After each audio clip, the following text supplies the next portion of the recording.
tugasnya, dan harapan tugasnya dikumpulkan maksimal waktu besok 13 April 2359. Jadi yang datang sesi hari ini akan tahu cara ngerjain tugasnya, yang nggak datang boleh nanti diinfo sama yang udah datang aja ya. Gitu teman-teman semua, aku share screen, udah kelihatan, ketik ngangguk-ngangguk kalau udah kelihatan, saya bercanda. Boleh kasih info udah kelihatan atau belum, Kak Elda? Aman? Aman ya? Ya, aku belum Udah ke. kelihatan ya? Sip. Hah? Aman kok yang lain. Oh iya, Udah, kalau yang aman aku mah kayaknya aku lanjut. yang ini. Oke. Makasih Kak Wah sama Kak Maulina. Udah kelihatan. Di ini adalah sesi terakhir ngebahas tentang konten. Terus di habisnya akan kita bahas hari ini. Karena namanya sosial media nggak jauh-jauh dari konten. Konten dan konten. Gitu teman-teman. Nah, ini recall aja untuk materi yang kemarin. Jadi gimana sih cara kita mengalahkan gitu ya atau bisa dari sosial media kalau kita ini brand baru atau produk baru gitu ya. Di sini highlightnya adalah eksperimen konten yang variatif gitu ya teman-teman. Bisa itu video, foto, teks, pokoknya kita eksperimen sampai kita punya loyal audience. Sampai kita punya pola yang memang udah ajak, udah efektif buat produk atau brandnya kita. Karena semua brand produk itu punya polanya masing-masing. Dan itu bisa dilihat dari konten gitu teman-teman. Jadi semakin variatif konten yang kita coba di awal-awal, maka akan cepat pola gitu ya. Dan konten apa aja sih yang cocok dengan brand kita dan dengan audiens kita. Itu teman-teman. Semuanya. Jadi aku akan coba ngebahas dari sisi konten tipe apa aja sih yang dianggap menarik gitu ya atau bernilai di sisi calon konsumen. Ini tipe-tipenya ada yang bentuknya video gitu ya, ada yang bentuknya gambar atau image, ada yang bentuknya text based di postingan, ada yang bentuknya stories kalau misalnya di Instagram stories atau WhatsApp stories atau Facebook stories, ada yang bentuknya live video. Nah, paling tinggi sih video gitu ya. Video yang kayak gimana nanti kita bahas ke selanjutnya ya. Tapi di sini menunjukkan bahwa video, image, story, live video itu semua bentuknya visual, teman-teman. Baik lagi kita harus memahami kalau audiens itu adalah makhluk visual gitu ya. Jadi kita harus memperhatikan apa atau enggak sampai kayak gimana sih sebenarnya yang bikin orang tuh betah nontonnya, lihatnya, bahkan sampai bukan action gitu ya. Misalnya like, komennya salah satu tipe konten yang most engaging. Tapi kita tarik lagi ke belakang. Contoh yang paling engaging adalah short form video. Video-video singkat yang maksimal gitu ya, range 30 sampai 60 detik yang ada di feed sosial media kita. User generated content oke gitu ya, tapi balik lagi bentuknya udah ada video-video gitu ya, misalnya visual-visual yang bisa gitu sama calon audiens kita. Berikutnya ada image gitu kan, ada image, baru ada live video, ada GIF segala macam sampai paling jelek adalah link atau URL gitu ya untuk dia masuk ke konten yang lain. Nah, mengetahui hal ini karena 2,5 kali lebih engaging, memang kita harus lebih effort untuk bikin video singkat gitu. Nah, video singkat ini juga eh, apa namanya, nggak harus yang susah-susah gitu teman-teman. Karena zaman sekarang kita udah, yang penting punya HP, yang penting punya internet, kita udah bisa bikin video singkat terkait produk atau jasa yang lagi kita jual. Dan bahkan kalau misalnya kita bedah beberapa sosial media gitu ya, kita udah nyediain fitur-fitur yang merekomendasikan gitu ya dari setiap video yang pernah kita posting itu disatuin. Jadi gitu. Karena aku juga kemarin tuh di Instagram sempat ada notifikasi untuk user Instagram, eh gue bikin video nih buat lo, nanti lo post aja. Nah, sifatnya udah gabung dari beberapa video yang udah pernah lo buat gitu. Jadi kita tuh nggak harus bikin yang benar-benar baru ya. Kita bisa gabungin yang udah pernah kita buat, kita bahkan bisa nge-repost yang pernah kita buat, sehingga di sini kita bisa terus-menerus ngasih informasi ke calon audiens kita dari hal-hal yang udah kita buat. Apa harus bikin baru tuh? Nah, itu yang harus dipahami.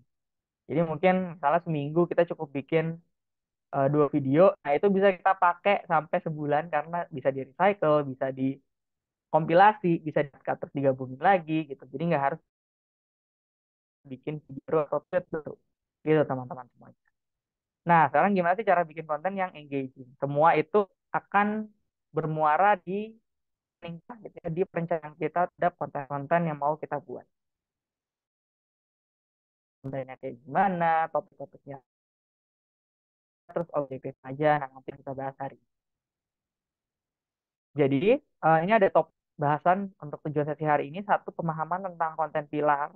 Terus juga penyelarasan dengan strategi yang kita bahas di awal. Terus juga gimana cara bikin konten pilar itu sendiri.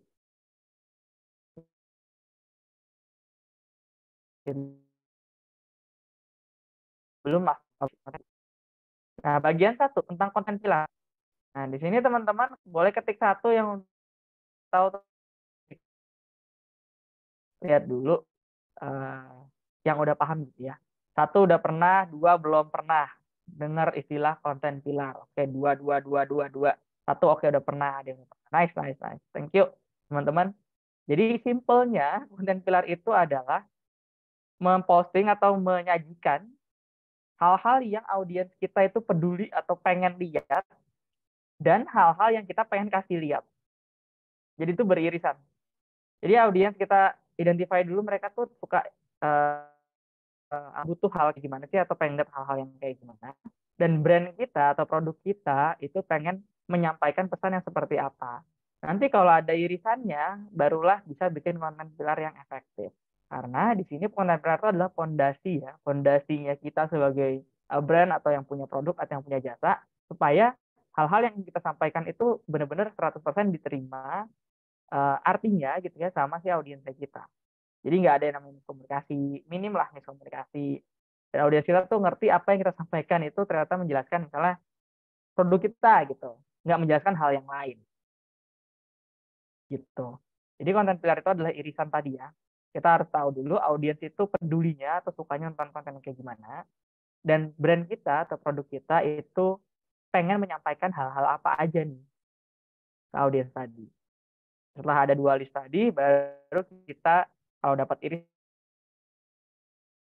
ya jadi sebuah konten pilar. Gampangnya gitu. Nah, ini kalau misalnya ditanya kenapa sih kita harus punya konten pilar itu sendiri gitu ya.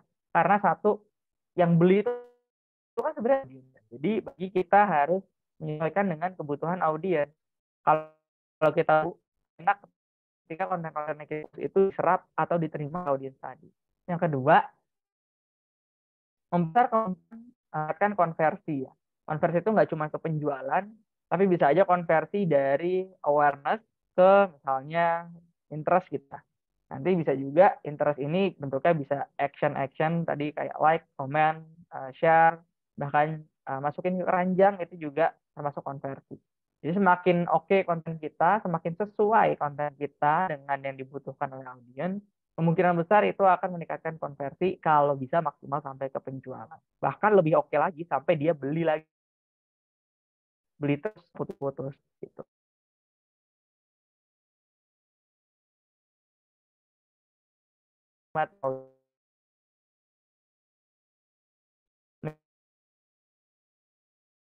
Konten dan itu jadi hal yang di pikirannya mereka.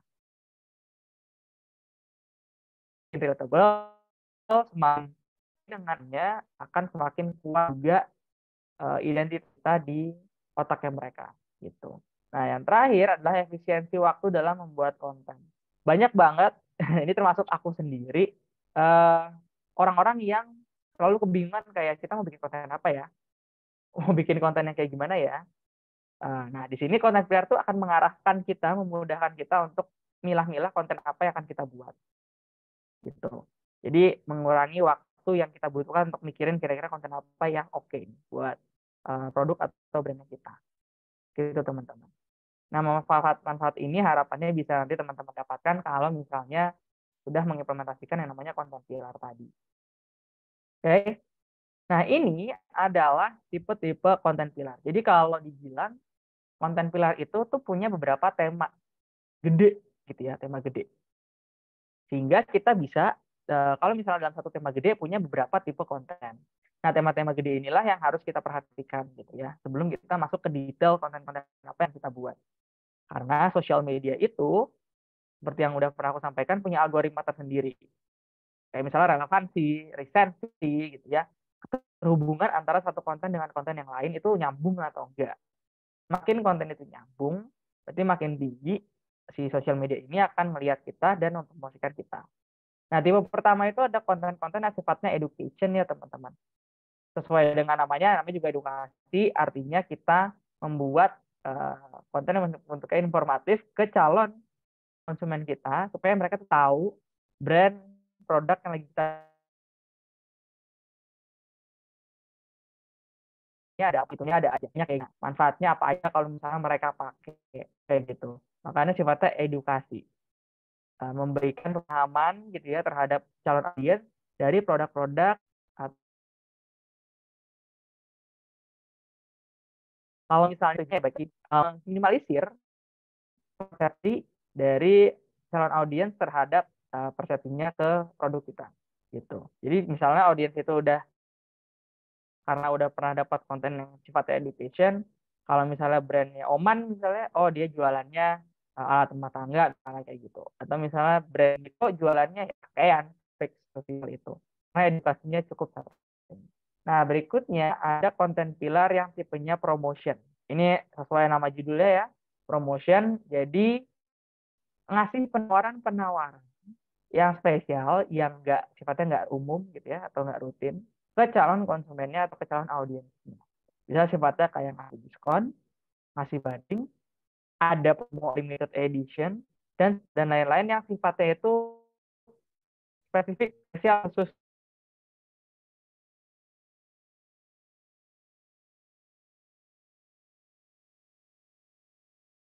Ini adalah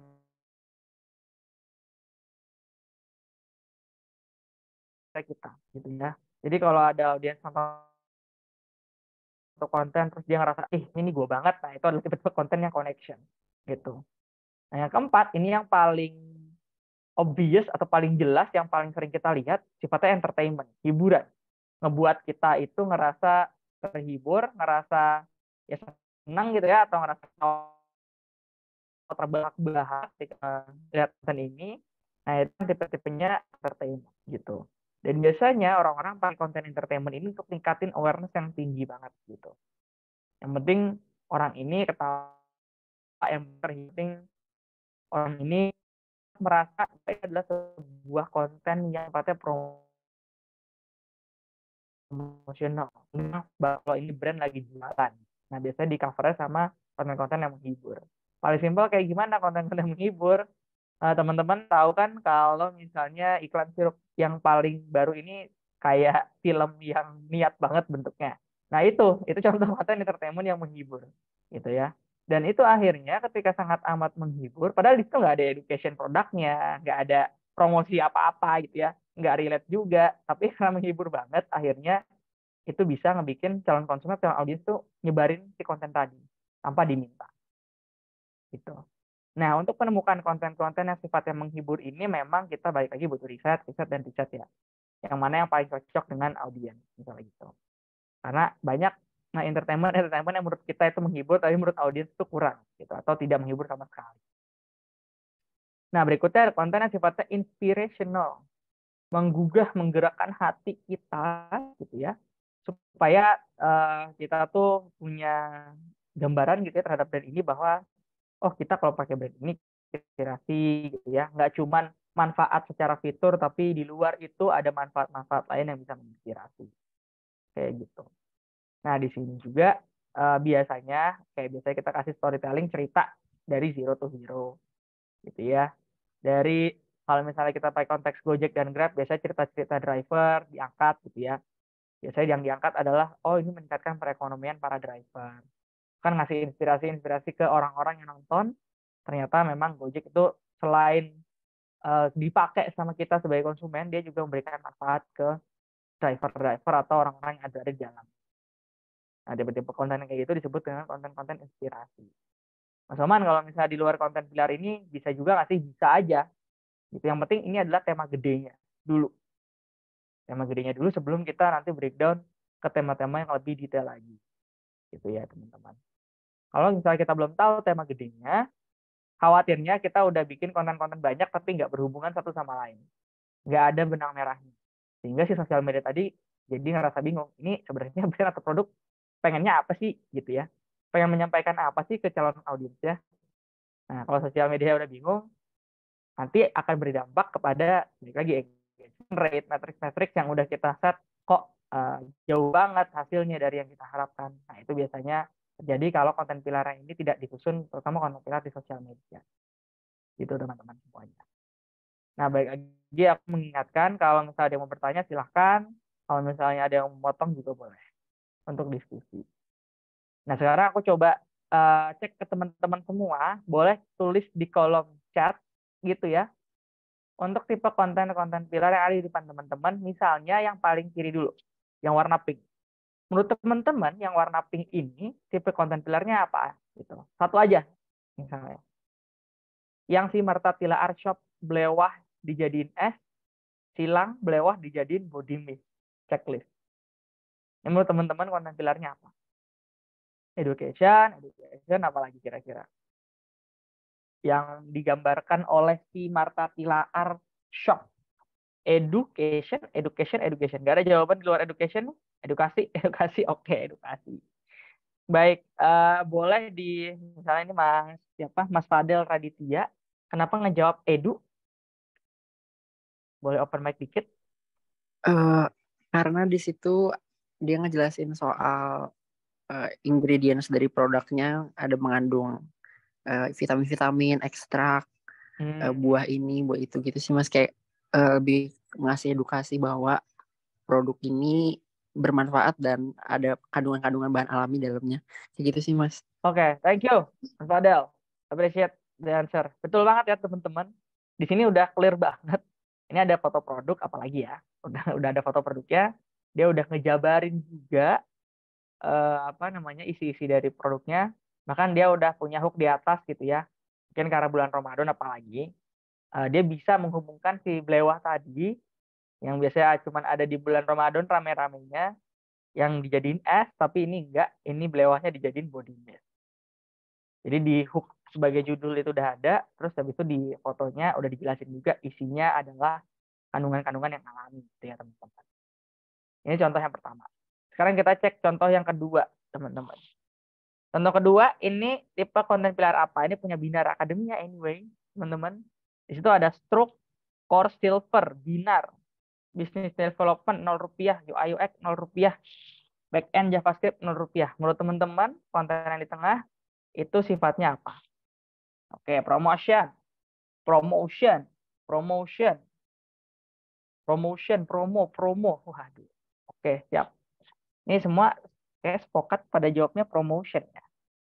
Oke, aku mungkin ke ini Rizky Febriza, boleh open mic dikit. Kenapa jawabannya promotion?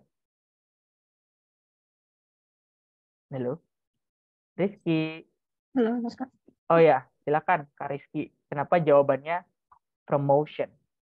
Iya, karena kalau lihat di gambar itu kayak ada penawaran tentang business development dan sebagainya itu. Tapi itu Kak, kayak ada penawaran terbaik untuk si audiens. Jadi itu lebih ke promotion. Oh, oke. Thank you Kak Rizky. Aku coba cari jawaban yang lain ya. Bukan berarti jawaban Kak Rizky salah, jawabannya bisa ditambahin dibaca. Ini aku ke Kak, siapa lagi jawab promotion? Kak Wahyu dah. Kak Wahyu, kenapa jawabnya promotion?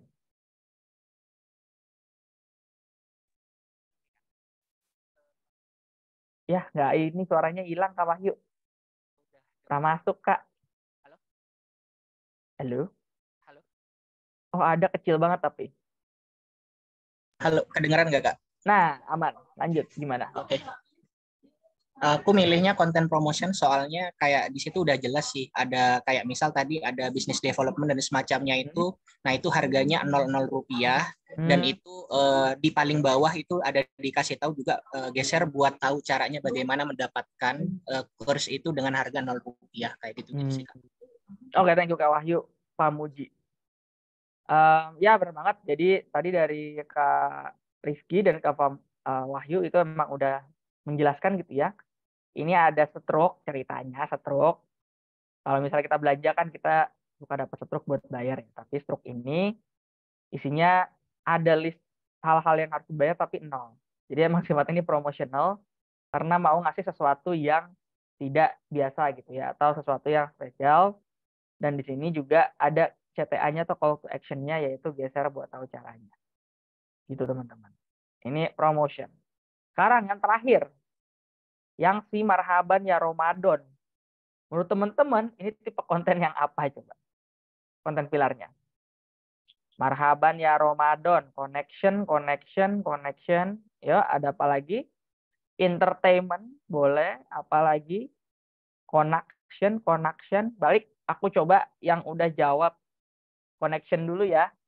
Ini ada Kak, paling terakhir Almadona Saraswati, boleh di open mic sebentar. Kenapa pilih connection? Iya Kak, soalnya kan itu kan konten yang relate banget sama bulan ini, bulan Ramadan, jadinya pas gitu. Maaf kalau salah. Oke, nggak apa-apa. Nice, thank you Kak Almadona. Oke. Ya, aku coba cari jawaban lain. Bukan berarti salah, baik ya. Jawabannya cukup tepat, bisa ditambahin lebih jauh lagi. Ini ada Kak Klar sebelum Kak Almadona. Kenapa jawabannya connection? Sama sih Kak dengan Kak Alma. Ya, Hanya berarti memang emang gitu. relate. Sedang bulan Ramadan kan. Oke, Ya, gak apa-apa, gak apa-apa. tidak bisa menambahkan. Baik, thank you atas kejujurannya Kak Klar. Gak apa. Ini ada satu lagi yang beda, Kak Wahyu bisa beda sendiri. Kenapa entertainment, Kak Wahyu? Jangan bilang salah ketik ya. Boleh dikasih, oh ya, boleh suaranya agak kecil.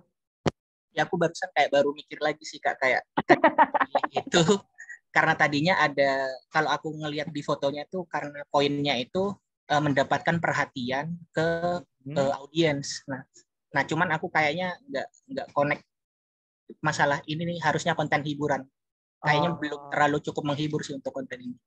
Karena aku tadi milih itu karena tadinya emang menarik perhatian audiens aja sih. Oh, I see. Oke, terima kasih juga atas kejujurannya Kak Wahyu. Jadi aku coba breakdown ya. Iya, satu ini connection. Kenapa? Selain dia memang selaras dengan event yang sedang berlangsung ya. Misalnya ini kan bulan Ramadan, dia nggak nampilin produk sama sekali, gitu ya. Dia nggak nampilin fitur produk sama sekali. Dia nggak ngasih penawaran juga ke kita. Dia cuman pakai unsur ya udah sekarang lagi bulan Ramadan, ya udah kita konekkan aja dengan postingan kita yaitu Marhaban ya Ramadan gitu. Dan di sini jangan lupa dia ini lagi campaign bergerak bersama lebih bermakna. Nah, di situ dia ngasih hashtag kan biasanya. Nanti itu biasanya akan dihubungkan dengan konten-konten berikutnya. Tapi ini cuman kayak opening doang gitu. Jadi ini untuk menghubungkan selain ke audiens, itu juga jadi jembatan penghubung ke konten berikutnya. Gitu teman-teman.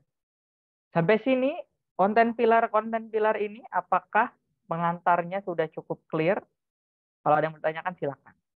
Aku tunggu pertanyaannya di 3, 2, 1. Oke, gak ada. Nice. Lanjut dulu ya, teman-teman. Oke, berikutnya kita akan ngebahas hal yang sedikit lebih serius ya. Kalau tadi itu baru pengantar, itu baru pembuka, intro doang. Sekarang kita akan coba strategi konten pilar di media sosial. Gitu teman-teman. Masih ingat tofu, mofu, bofu? Nah, di sini yang akan kita highlight di bagian sosial media. Jadi ya, sosial media itu bisa masuk di bagian top of the funnel atau awareness yang paling atas gitu ya. Bisa juga masuk ke MOVO atau middle of the funnel yang sifatnya adalah evaluate, maksudnya bisa dievaluasi apakah ini menarik buat orang-orang atau audiens yang baca. Gitu.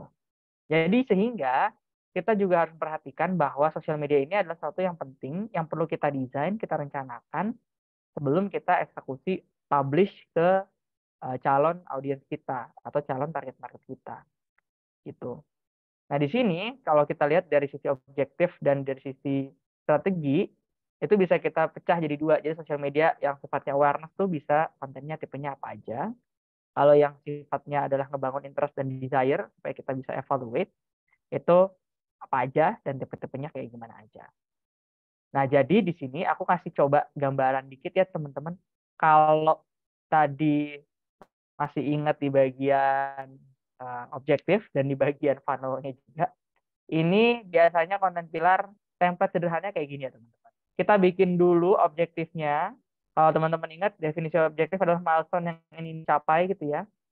Mau mencapai apa, misalnya jumlah follower dalam waktu berapa lama, bisa juga naikin engagement rate dalam waktu berapa lama, gitu. Milestone kecil yang bisa kita capai dalam waktu yang pendek gitu ya, bisa sebulan, 3 bulan, gitu jaraknya.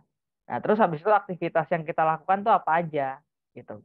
Apakah satu bikin konten yang, gitu kan, yang spesifik digunakan untuk profil, misalnya customer untuk mbak-mbak rumahan, misalnya gitu, atau ibu rumah tangga. Nah, itu semua aktivitas bisa dilakukan. Pokoknya hal-hal yang kita capai, milestone yang udah kita set up. Nah, berikutnya kita masukin juga konten pilar bagian mana aja. Kalau tadi dibahas di awal kan ada education, promotion. Nah, ini kita pilih konten yang mau kita buat ini disesuaikan dengan objektifnya tadi. Misal follower, jumlah view, jumlah reach. Nah, itu harus kita sesuaikan supaya konten pilarnya itu nyambung gitu. Apakah ini konten pilar sifatnya edukasi, ataukah sifatnya itu mau nanti promosi, apakah nanti konten pilarnya itu mau connect aja, yang dipilih. Nah, biasanya UMKM itu cukup maksimal 3 konten pilar aja. Maksimal. Tapi kalau kurang dari itu juga nggak apa-apa. Gitu ya. Kenapa 3 aja? Biar fokus dulu ngebangun audiens yang mau disasar. Supaya kita udah dapat dulu loyal audiensnya, baru kita bisa expand ke konten pilar berikutnya. Kalau kita belum punya balik lagi loyal audiens tadi, ketika kita bikin konten-konten yang sifatnya random gitu ya, itu akan susah untuk bisa sosial media tadi ngebaca, oh ini ada brand baru yang audiensnya tuh kayak gini. Karena saking randomnya dia nggak bisa ngebaca ini audiensnya kayak gimana. Gitu. Makanya konten pilar di sosial media untuk UMKM 3 aja dipilihnya.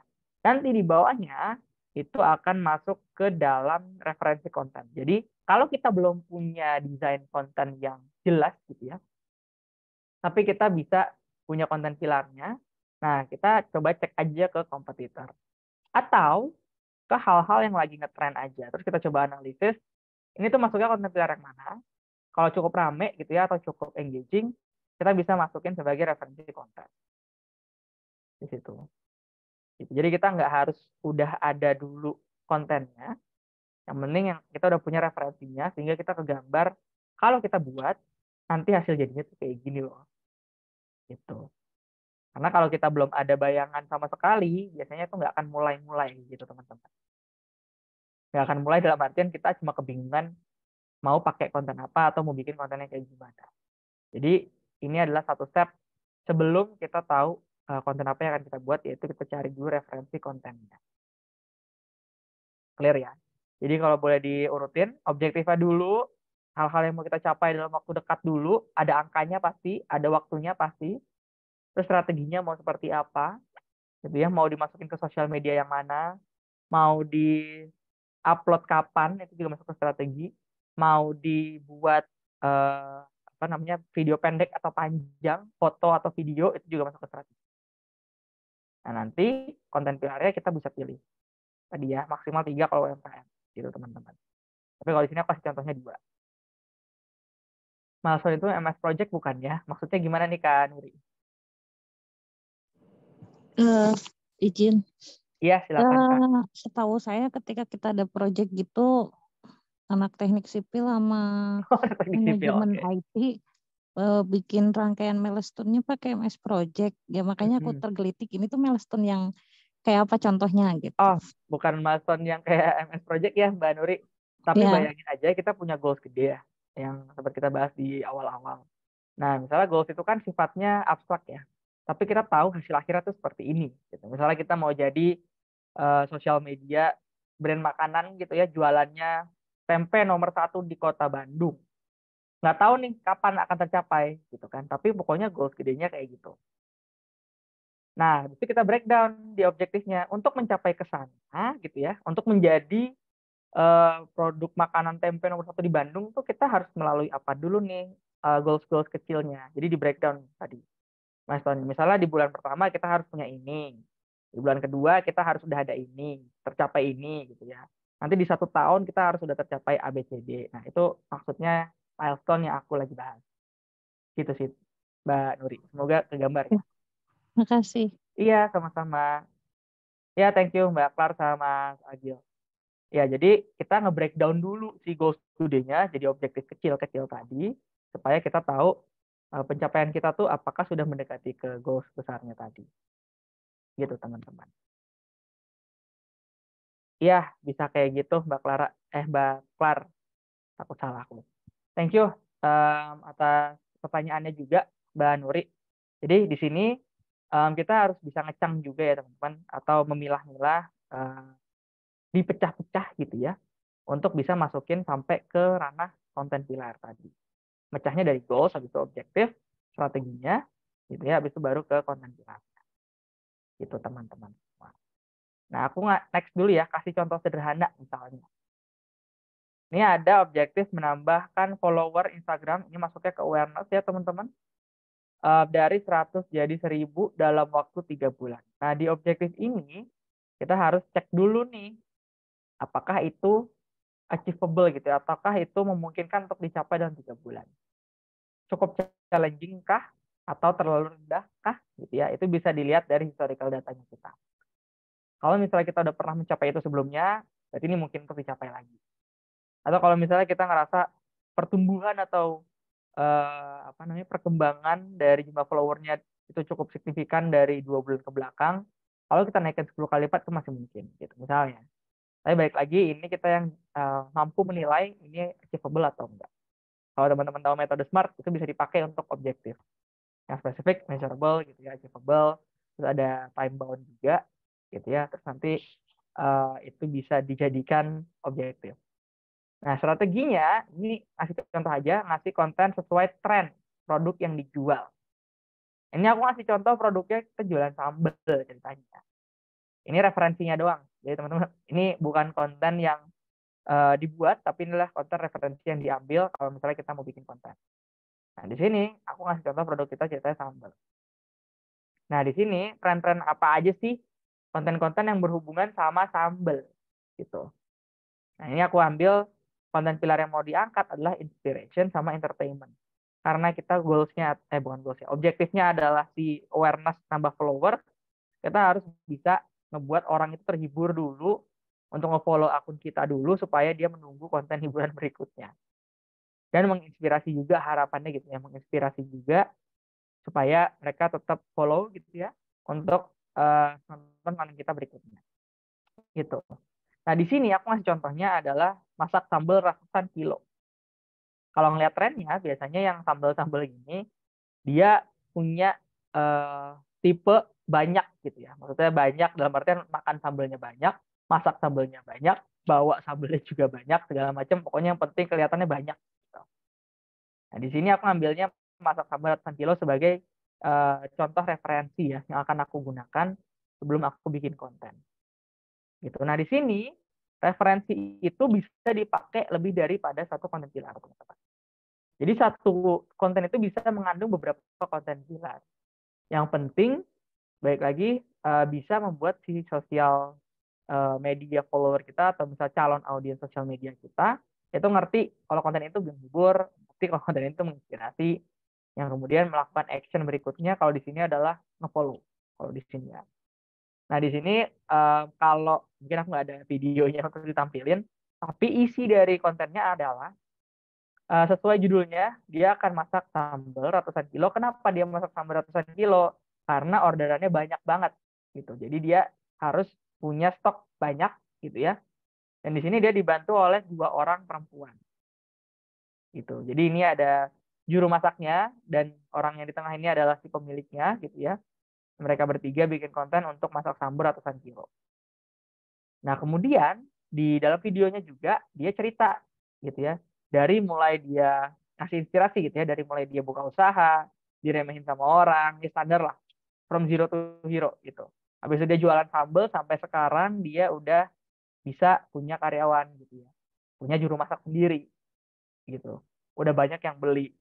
Nah, itu kan masuk konten inspirasi. Bagian entertainment-nya adalah itu tadi, masak sambal ratusan kilo kayak mulai dia motong-motongin cabe gitu ya, mulai masukin cabe, saus, tomat segala macam itu menghibur orang untuk nonton kontennya dia. Gitu contoh sederhananya ya teman-teman. Nah, di sini key takeaways-nya atau poin yang bisa di-highlight adalah satu konten itu bisa mengandung lebih dari satu konten besar, gitu kan. Yang penting masih berhubungan sama objektif dan strateginya. Gitu teman-teman. Sampai sini ada pertanyaan dulu kah? Tidak ada. Terima kasih. Alright, kalau belum ada, nanti kalau ada juga nggak apa-apa. Aku lanjut dulu ya teman-teman cara bikinnya. Cara bikin konten pilar. Gitu. Kalau tadi di sini ini adalah rangka sederhana atau framework sederhananya.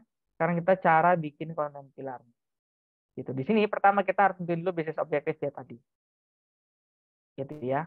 Mau dia growth the brand gitu ya, atau misalnya turn customer into advocate yang ada di marketing funnel. Kalau teman-teman ingat.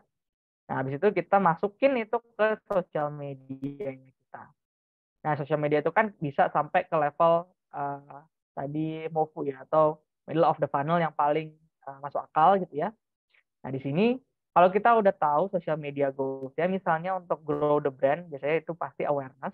Sebanyak mungkin orang tahu, sebanyak mungkin orang lihat, sebanyak mungkin orang nonton. Nah, di sini dia udah tentuin matriksnya nih. Matriksnya adalah jumlah follower, jumlah share, dan lain-lain yang berhubungan sama awareness.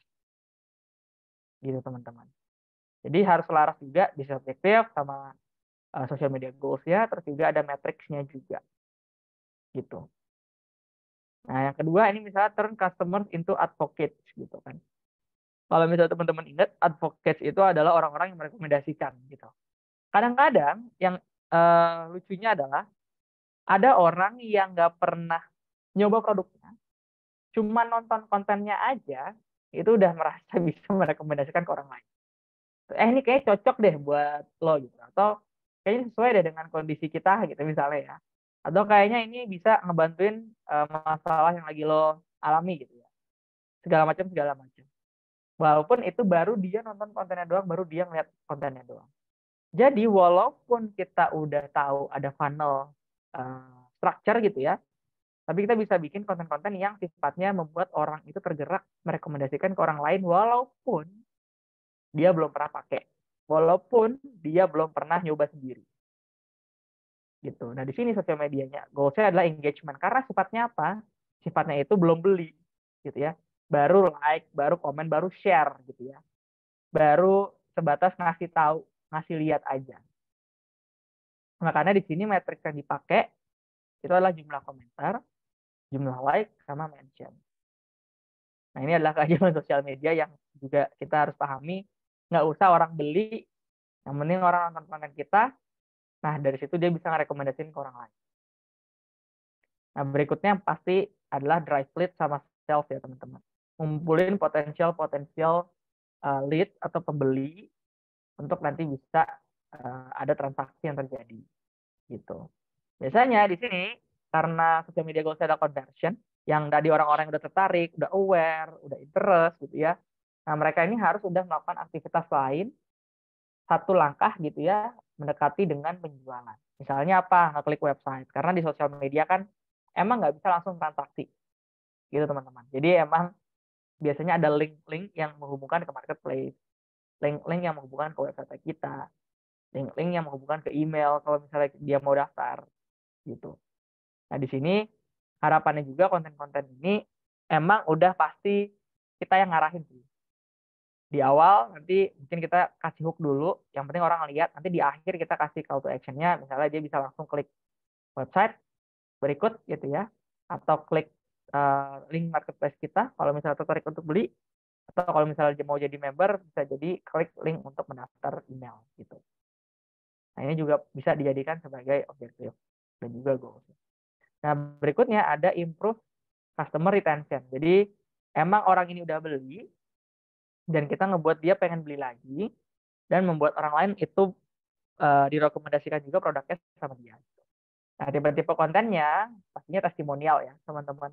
Karena ini udah dibeli, udah dicoba, udah dipakai, udah dirasakan manfaatnya. Kalau belum, tadi maksudnya masih yang advocate aja atau engagement. Gitu. Selain itu juga bisa ngelihat dari sosial media sentimen gitu, dalam artian orang-orang yang udah beli tadi udah pernah nyoba review-review. Kan kalau testimoni identik sama review yang positif ya. Nah, kalau misalnya sosial media sentimen negatif itu ya gitu. Nah, ini pengalaman aja teman di kerjanya financial technology. Nah, dia itu kerjaannya tim sosial media sentimen. Dia bad news dari yang lain handle, dan juga dia ngeliatin good news-nya. Kemudian dia evaluasi, ini yang good news ini bisa kita emphasize sejauh apa, bisa kita boost lagi sejauh apa. Nah, yang si bad news ini gimana caranya biar itu berubah jadi good news. Nah, itulah kerjaannya dia. Nah, di sini juga social media sentiment banyak toolsnya juga gitu ya, untuk melihat hal-hal buruk apa yang lagi diperbincangkan. Itu juga bisa jadi salah satu alat bantu. Karena balik lagi, ketika kita punya banyak konsumen yang tanda kutip tidak puas gitu ya, itu pasti akan mempengaruhi reputasi brand kita ya. Bukan berarti kita harus tutup mata gitu, bukan berarti kita bisa tiba-tiba ya udah nggak peduli, yang penting kita tetap buat produk, kita cari sampai dapat yang pas gitu ya. Tapi kita harus udah bisa menangani hal-hal yang tadi sentimennya negatif. Makanya dari sini kita juga harus belajar bahwa sentimen negatif itu bisa kita ubah. Kalau bisa kita ubah ke positif, itu hasilnya akan jauh lebih powerful dibandingkan review-review yang positif lainnya. Gitu. Nah, juga bisa pakai matriks average response time gitu. Jadi maksudnya adalah kalau misalnya udah ada pelanggan yang beli ke kita gitu ya, terus kita juga punya tim sosial media atau customer service-nya sendiri, kita bisa tahu nih berapa lama responnya mereka.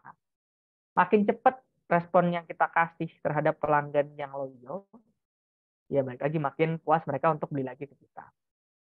Nah, itu bisa dicek di sosial media, misalnya Instagram gitu ya. Kita kan bisa lihat ada waktunya nih, kapan orang ini ngechat, kapan dibalas sama customer service. Kapan orang ini ngechat, kapan dibalas sama customer service. Gitu. Nanti kita evaluasi nih, apakah memang itu bisa ditingkatkan lagi gitu ya, pelayanan dari produk atau brand kita, sehingga orang ini atau customer ini bisa balik lagi ke kita lebih cepat, lebih banyak lagi belinya. Gitu teman-teman. Jadi ini langkah pertama ya, tentuin dulu mau pakai objektif dan matriks yang mana sebelum kita bikin konten pilarnya tadi. Nah, berikutnya ada namanya analisis konten sosial media kompetitor, teman-teman. Jadi kalau kita punya brand, punya produk, pasti kita punya kompetitor gitu ya, kecuali kita cuma satu-satunya yang punya service ini, walaupun itu agak nggak mungkin ya zaman sekarang ya, semuanya nggak ada yang terlalu monopoli gitu ya. Nah, hal-hal yang perlu dicek adalah satu, siapa direct kompetitor kita, siapa indirect kompetitor kita. Terus kita lihat nih konten mereka gitu ya. Lihat konten sosial media mereka masuk ke konten pilar yang mana. Education kah? Promotion kah? Entertainment kah? Gitu ya. Atau connection kah? Nah, kita harus cek-cek dulu analisis dari kompetitor kita. Nah, terus tipe-tipe kontennya tuh kayak gimana? Apakah yang reaction, setelah nyoba produk langsung secara live? Ataukah nge-review produknya gitu ya? Ataukah dia cuma mau rebranding gitu kan? Ganti warna, ganti logo, ganti tagline, atau dia ngasih kontennya, kalau education biasanya how to gitu ya, ngejelasin cara pakainya, cara bukanya gitu, atau cara apapun yang berhubungan sama produknya. Juga kita harus tahu juga ini dia ngasihnya gambar, foto gitu ya, atau video gitu teman-teman. Nah, kita ini harus analisis dari sisi kompetitor ya, dari kompetitor. Nah, habis itu kita coba deskripsikan nih kontennya dia, misalnya ya, oh iya dia kontennya adalah education, kontennya, terus juga tipe-tipenya education dari sisi review gitu. Jadi dia akan buat sebuah review ngebandingin produknya sama produk lain. Nah, itu kita bikin deskripsinya singkat aja. Buat apa? Buat kita juga bisa ngehubungin nanti kalau kita lagi bikin konten pilar gitu. Kan biasanya kita kalau udah punya konten pilar tadi, Nah, masing-masing itu kan perlu dikasih deskripsi ya. Nah, itulah kenapa kita harus punya content description terhadap si kompetitor tadi. Atau kita lihat nih jumlah post dia berapa. 10, 100, 1000, 200, 300. Lebih baik dari kita, lebih rendah dari kita gitu kan. Karena itu juga akan mempengaruhi konten yang mereka angkat sebagai kompetitor. Gitu. Kita bisa punya asumsi, pokoknya kalau kontennya dikit tapi engagementnya gede, oh berarti kontennya oke banget. Kontennya dikit, like-nya banyak, terus juga komentarnya banyak, dan komentarnya itu berhubungan dengan konten tersebut, wah berarti ini bisa kita coba ambil, atau kita bisa coba revamp gitu ya. Kalau misalnya dia postnya itu banyak gitu kan, tapi kontennya engagementnya itu rendah, misalnya ternyata jumlah likes-nya, misalnya dia jumlah konten 1000, jumlah like cuma 5, cuma 7 gitu ya. Yang menurut kita nggak signifikan, biasanya nih yang aku lihat atau aku analisis, aku perhatikan, jumlah follower, ini kita ngomongin follower di bawah ya, itu engagement rate-nya terhadap konten yang mereka bikin tuh kayak 2%-an lah, dibanding jumlah likes gitu misalnya. Nah, jumlah follower itu 100, yang likes 2. Jumlah follower 1000, yang likes 20. Itu yang masih normal-normal aja lah, 2%. Tapi kalau nggak normal ya, tinggi banget, itu juga bisa jadi indikator ya bahwa kontennya emang oke banget. Nah, di sini ada number of follower juga, kita harus cek ini number of followernya organik atau anorganik gitu. Dia beli gitu ya. Kayak ada petanya juga, apa followernya itu beli atau enggak gitu. Nah, berikutnya, kalau ini followernya adalah organik yang emang dia build di audience gitu ya, emang bukan yang berbayar dari misalnya promosi di KOL atau influencer, bukan dari ads gitu ya, itu bisa kita jadikan contoh juga, karena kita kalau ngomongin sosial media akan diawali dengan hal-hal yang organik gitu ya, yang tidak berbayar dulu. Setelah kita cek semua ini, kita akan bikin tabel perbandingan, teman-teman. Tabel perbandingan. Ini aku kasih contoh tabel perbandingannya ya. Nah, di sini aku nggak ngasih tahu brand-brandnya ya. Aku cuman ada 3 brand gitu ya. Anggaplah brand kita yang brand A. Gitu ya, brand A. Terus kita ngebandingin jumlah post kita. Oh, jumlah post kita ternyata 35. Jumlah brand B postingannya ada 2.900, brand C ada 297. Gitu. Nah, habis itu kita coba bandingin nih followernya. Ini aku ngebandingin ceritanya Instagram ya, anggaplah Instagram, karena kita ngomongin follower. Di sini follower brand A, brandku sendiri ada 710 nih. Tapi brand B kok bisa 128.000, gede banget kan. Tapi brand C ada 10.000 gitu kan. Nah, di sini kita bisa coba analisis sekilas gitu ya. Brand B sama brand C beda kontennya tuh 10 kali lipat gitu kan. Brand B itu konten 2.973. Nah, dia makanya punya follower 10 kali lipat lebih banyak daripada brand C gitu, teman-teman. Nah, nanti kita bandingin balik lagi ke diri kita sendiri. Apakah kita, bayanginnya gini, apakah kita kalau punya postingan sebanyak brand B atau brand C, follower kita bakal sebanyak itu juga atau enggak? Menurut kita ya. Kalau misalnya enggak, kita bisa benchmarking ke konten-konten brand B sama brand C. Gitu.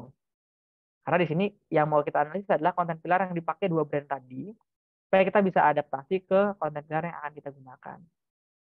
Itu. Ini misalnya contoh ya. Ya ini hasil dari usaha kita sendiri misalnya. Kita posting dengan konten pilar education sama promotion, bandingin sama brand B, dia ternyata education sama entertainment gitu ya misalnya. Terus juga brand C adalah entertainment sama promotion gitu.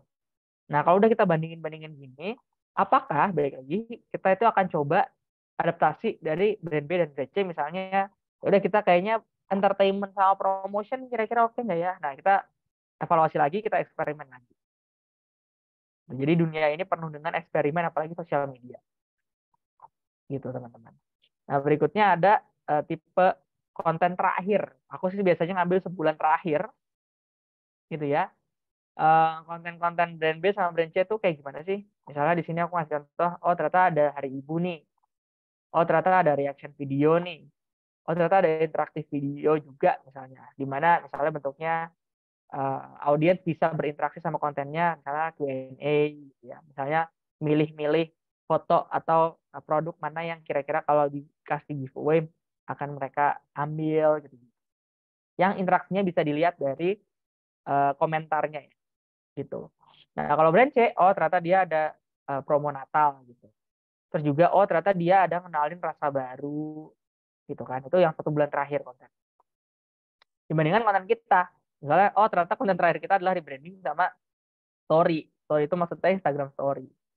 Jangan-jangan kita emang harus lebih update nih kayak brand B sama brand C. Occasional gitu ya, tiap ada event, bikin konten yang memang berhubungan sama event-event tadi. Nah, yang terakhir adalah deskripsi singkat gitu kan. Nah, deskripsi singkat konten-konten dalam sebulan terakhir. Gitu. Nah, di story misalnya kita kebanyakan konten testimoni, terus kita kenalin produk baru, terus juga ngasih call to action juga untuk bisa langsung kontak WhatsApp. Nah, untuk brand B, ternyata dia lebih banyak story, tadi konten-kontennya reaction video, promosi, giveaway, terus juga dia punya konten-konten yang sifatnya interaktif untuk dapetin engagement lebih tinggi. Nah, untuk brand C, customer story, ada tutorial ternyata videonya. Terus juga ada user generated content gitu. Yang di brand B tuh nggak ada, tapi di brand C ada. Nah, di sini kita bisa adaptasi nih, kita mau pakai atau enggak. Gitu ya. Harapannya sih dengan kita bisa analisis 2 brand yang lebih bagus gitu ya, kita bisa benchmarking ke mereka. Kayak aku tadi cek ada chat dari Mas Wahyu ya. Misalnya kita ngelihat ada sebuah konten dari brand kompetitor, engagement-nya bagus, terus kita niat tiru. Nah, coba pasti post ternyata punya respon cukup negatif karena dianggap meniru. Gimana tuh Kak kira-kira? Meskipun kita udah berusaha buat menyelesaikan, oke, dengan mood board kita sendiri. Nah, satu sisi, kalau misalnya kita dirasa punya konten meniru gitu ya, positifnya adalah kita dapat engagement. Engagement-nya adalah ya ada orang yang ngerasa kita tidak original. Di situ kita bisa jadikan turning point sih. Yang biasa dilakukan branding agency adalah membalikkan hal-hal yang sifatnya negatif untuk mereka evaluate, terus habis itu mereka come up with sesuatu yang baru gitu. Atau sesuatu yang bisa lebih diterima. Gitu. Artinya apa? Artinya mereka mau nunjukin bahwa audiens mereka itu didengar gitu kan. Kayak misalnya tadi Mas Wahyu bilang ini kayaknya ditiru deh. Oke, nggak apa-apa. Misalnya kita dianggap niru, habis itu kita coba minta feedback dari si orang-orang yang nganggap konten kita itu niru. Kira-kira konten yang oke menurut kalian itu gimana sih gitu ya. Mau lihat kontennya kayak gimana, nah kita digodok lagi, kita evaluate lagi, baru kita posting ulang gitu. Jadi ibaratnya orang tuh ngelihat kita tuh belajar memahami konsumen, kita tuh juga belajar dari kesalahan gitu sih yang biasa dilakukan branding agency, Mas Wahyu. Bukan yang ngotot ya, ngotot kayak enggak, ini enggak niru gitu. Nah, itu biasanya akan makin memperburuk suasana. Gitu. Padahal itu bisa dijadikan peluang kita untuk membalikkan gitu ya, stigma-stigma negatif jadi yang lebih positif. Iya, ini Mbak Klar ngasih contoh case-nya Kylie Jenner sama copycat Rihanna. Mulai dari fashion, terus launching beauty product, segala macam. Kalau yang Kylie lakukan adalah kasih space waktu. Si Rihanna pakai baju di bulan Januari, dia akan pakai 6 bulan berikutnya gitu ya. Biar ada rehat dulu ya, biar orang-orang tadi tuh agak slow dulu terhadap ingatan-ingatan konten yang sebelumnya dari brand kompetitor, baru kita bisa up lagi. Gitu. Tapi produk kali tetap laku, ya udah nggak apa-apa. Emang butuh waktu ya kalau kita pakai benchmarking terhadap kompetitor gitu. Karena untuk dapetin originalitas kita atau misalnya audiens kita yang kita bangun itu organik, emang itu butuh waktu. Nggak bisa kalau pas kita tiru langsung tiba-tiba kompetitor audiensnya pindah ke kita ya gitu sih. Kalau kayak gitu mah enak banget dunia ini ya teman-teman. Kita tinggal kopas-kopas aja, orang tinggal pindah atau audiens tinggal pindah ke brand kita. Itu terlalu naif gitu ya. Kurang lebih seperti itu, teman-teman. Analisis dulu konten sosial media kompetitornya sebelum kita bisa publish kontennya kita. Gitu. Nah, berikutnya ini ada rules ya. Kalau kata John Wick, rules itu yang bedakan kita dari hewan, teman. Anyway, ada rules 70-20-10. Ini bisa benar, bisa salah, tergantung dari audiens kita. Ini adalah best practice aja. Tapi baik lagi segala macam best practice adalah yang paling oke adalah yang kita coba sendiri ya teman-teman, kita eksperimental sendiri. Nah di sini postingannya kalau boleh dibilang kan kita akan pilih konten sesuai target market kita ya. Nah target market kita itu pastinya butuh informasi, makanya di sini sifatnya 70-20-10 proporsi konten kita menyesuaikan dengan profil target market kita, dan kita harus bisa provide informasi ke mereka. Gitu ya, provide informasi ke mereka, kasih advice, kasih case-case yang dimana kita bisa menyelesaikan masalah mereka dengan produk atau jasa yang kita jual, gitu kan. Bisa kasih how to juga, bisa ngasih update juga, gitu ya, terhadap hal-hal yang lagi tren, gitu ya. Bisa juga ngasih insight terhadap industri yang lagi booming. Gitu. Ini yang sifatnya informational gitu ya. Kalau boleh dipecah jadi 3 ya teman-teman. Gitu. Jadi balik lagi kita harus ngebayangin audiens kita itu adalah orang-orang yang haus akan informasi, gitu ya, orang-orang yang emang butuh diedukasi juga terhadap produk dan jasa yang kita punya. Tinggal bungkusannya itu yang kita coba adjust. Gitu. Kemudian 20%-nya adalah sifatnya emosional, gitu ya. Ada company culture, ada core values atau value-value yang mau kita angkat sebagai sebuah brand atau produk. Itu juga milestone gitu ya. Perbandingan before after itu juga masuk ke konten yang emosional. Bisa juga konten-konten yang sifatnya inspiratif, lucu. Nah, konten pilar yang sifatnya kayak gini tuh masuknya ke entertainment bisa. Gitu ya, ke inspirational juga bisa. Itu teman-teman. Kalau informational udah pasti edukasi ya, edukatif konten. Gitu. Nah, di sini dia ngasih tahu ya kalau udah kayak gini gitu, apalagi kita mau bangun konten yang organik, yang promosi-promosi sifatnya langsung direct gitu didikitin aja. Bukan berarti hilang ya. Porsinya aja kita kurangi. Gitu. Karena apa? Di sini yang mau dikasih tahu adalah kita bangun dulu audiensnya, bangun dulu awareness-nya, bangun dulu ketertarikan orang-orang terhadap brand kita, barulah kalau mereka udah terlihat tertarik gitu ya, kelihatan nanti dari indikator kayak engagement rate gitu ya, like, comment segala macam, baru kita masukin promosi di sana. Jangan ujuk-ujuk promosi dulu gitu. Karena kalau misalnya kita balik promosi dulu nih, ya orang nggak kenal kita, ngapain dia datang ke kita gitu. Atau misalnya promosi kita nggak bisa ditawar gitu, atau misalnya nggak ada yang lawan. Promosi hari ini semua gratis 100%, nggak pakai syarat misalnya gitu. Nah, tapi karena orang nggak tahu sama brand kita, nggak tahu sama produknya kita, ada tendensi untuk mikir, ini jangan scam nih, jangan tipu-tipu nih gitu. Makanya tujuan utamanya adalah di sini 7210 adalah untuk ngebangun awareness, ngebangun engagement dulu, baru kita nanti kalau udah ada indikator-indikator tertentu, kita udah bisa ngeliat sebenarnya indikatornya tadi dari engagement rate, jumlah like, tipe-tipe komentar gitu. Nanti baru kita masukin promotional content yang sifatnya direct gitu ya. Potongan harga, bundling gitu. Mas Oman, aku coba stop dulu ya. Mas Oman, gimana contohnya dengan kasus platform food review? Boleh dielaborasi dulu nggak ya, Kak Tidak? Deskripsinya. Ya, Selamat silakan. siang Mas Oman. Ya, Ya, ini kan siang. mostly ini kan tentang commerce ya, tentang komersial. Misalnya kalau kita mau ambil kasusnya dari food reviewer gitu, gimana misalnya Mas Oman yang dari private pribadi, terus kan in long term tuh bisa jadi kayak platform untuk kerjasama dengan F&B gitu. Nah, kalau kayak gitu kira-kira kayak gimana ya Mas? Ini platform food review sebagai tempat untuk review aja ya, bukan jual beli. Review aja, bukan jual beli awalnya. Boleh kasih contoh nggak? Platform dimaksud tuh apa? Kayak misalnya kemarin aku lihat di Instagram ada Instagram gitu, Instagram orang, tapi orang ini nggak tahu siapa gitu loh. Jadi dia nggak tahu. Misalnya kan kalau Magdalena tuh kan jelas ya Mas Oman kayak, oh dia nih orangnya nih tahu gitu. Nah misalnya di Instagram ini ada account yang nge-review makanan banyak. Kan sekarang banyak tuh yang kayak gitu. Jadi dia orang review kayak gitu Mas Oman. Tapi lama-kelamaan tuh followers itu naik ke 12.000, 20.000 kayak gitu. Kalau kayak gitu kira-kira dia make rule ini nggak sih atau gimana ya? Oke. Thank you Mbak Vida. Kalau dilihat dari itu, aku sih bisa ini tarik dulu kesimpulannya. Dia bisa pakai rules ini gitu ya dengan tweak yang ada di bagian informational misalnya gitu ya. Nah, informational ini kan sifatnya edukasi ya, ngasih sesuatu itu kan sifatnya education. Ngasih advice itu juga education. Walaupun mungkin ya dia nggak harus kenalin diri dulu atau misalnya nggak harus tahu dulu orang itu namanya siapa, yang penting kontennya dia ada visualnya. Oh ada nih orang bentukannya kayak gini lagi ngejelasin sesuatu gitu ya Mbak Vida.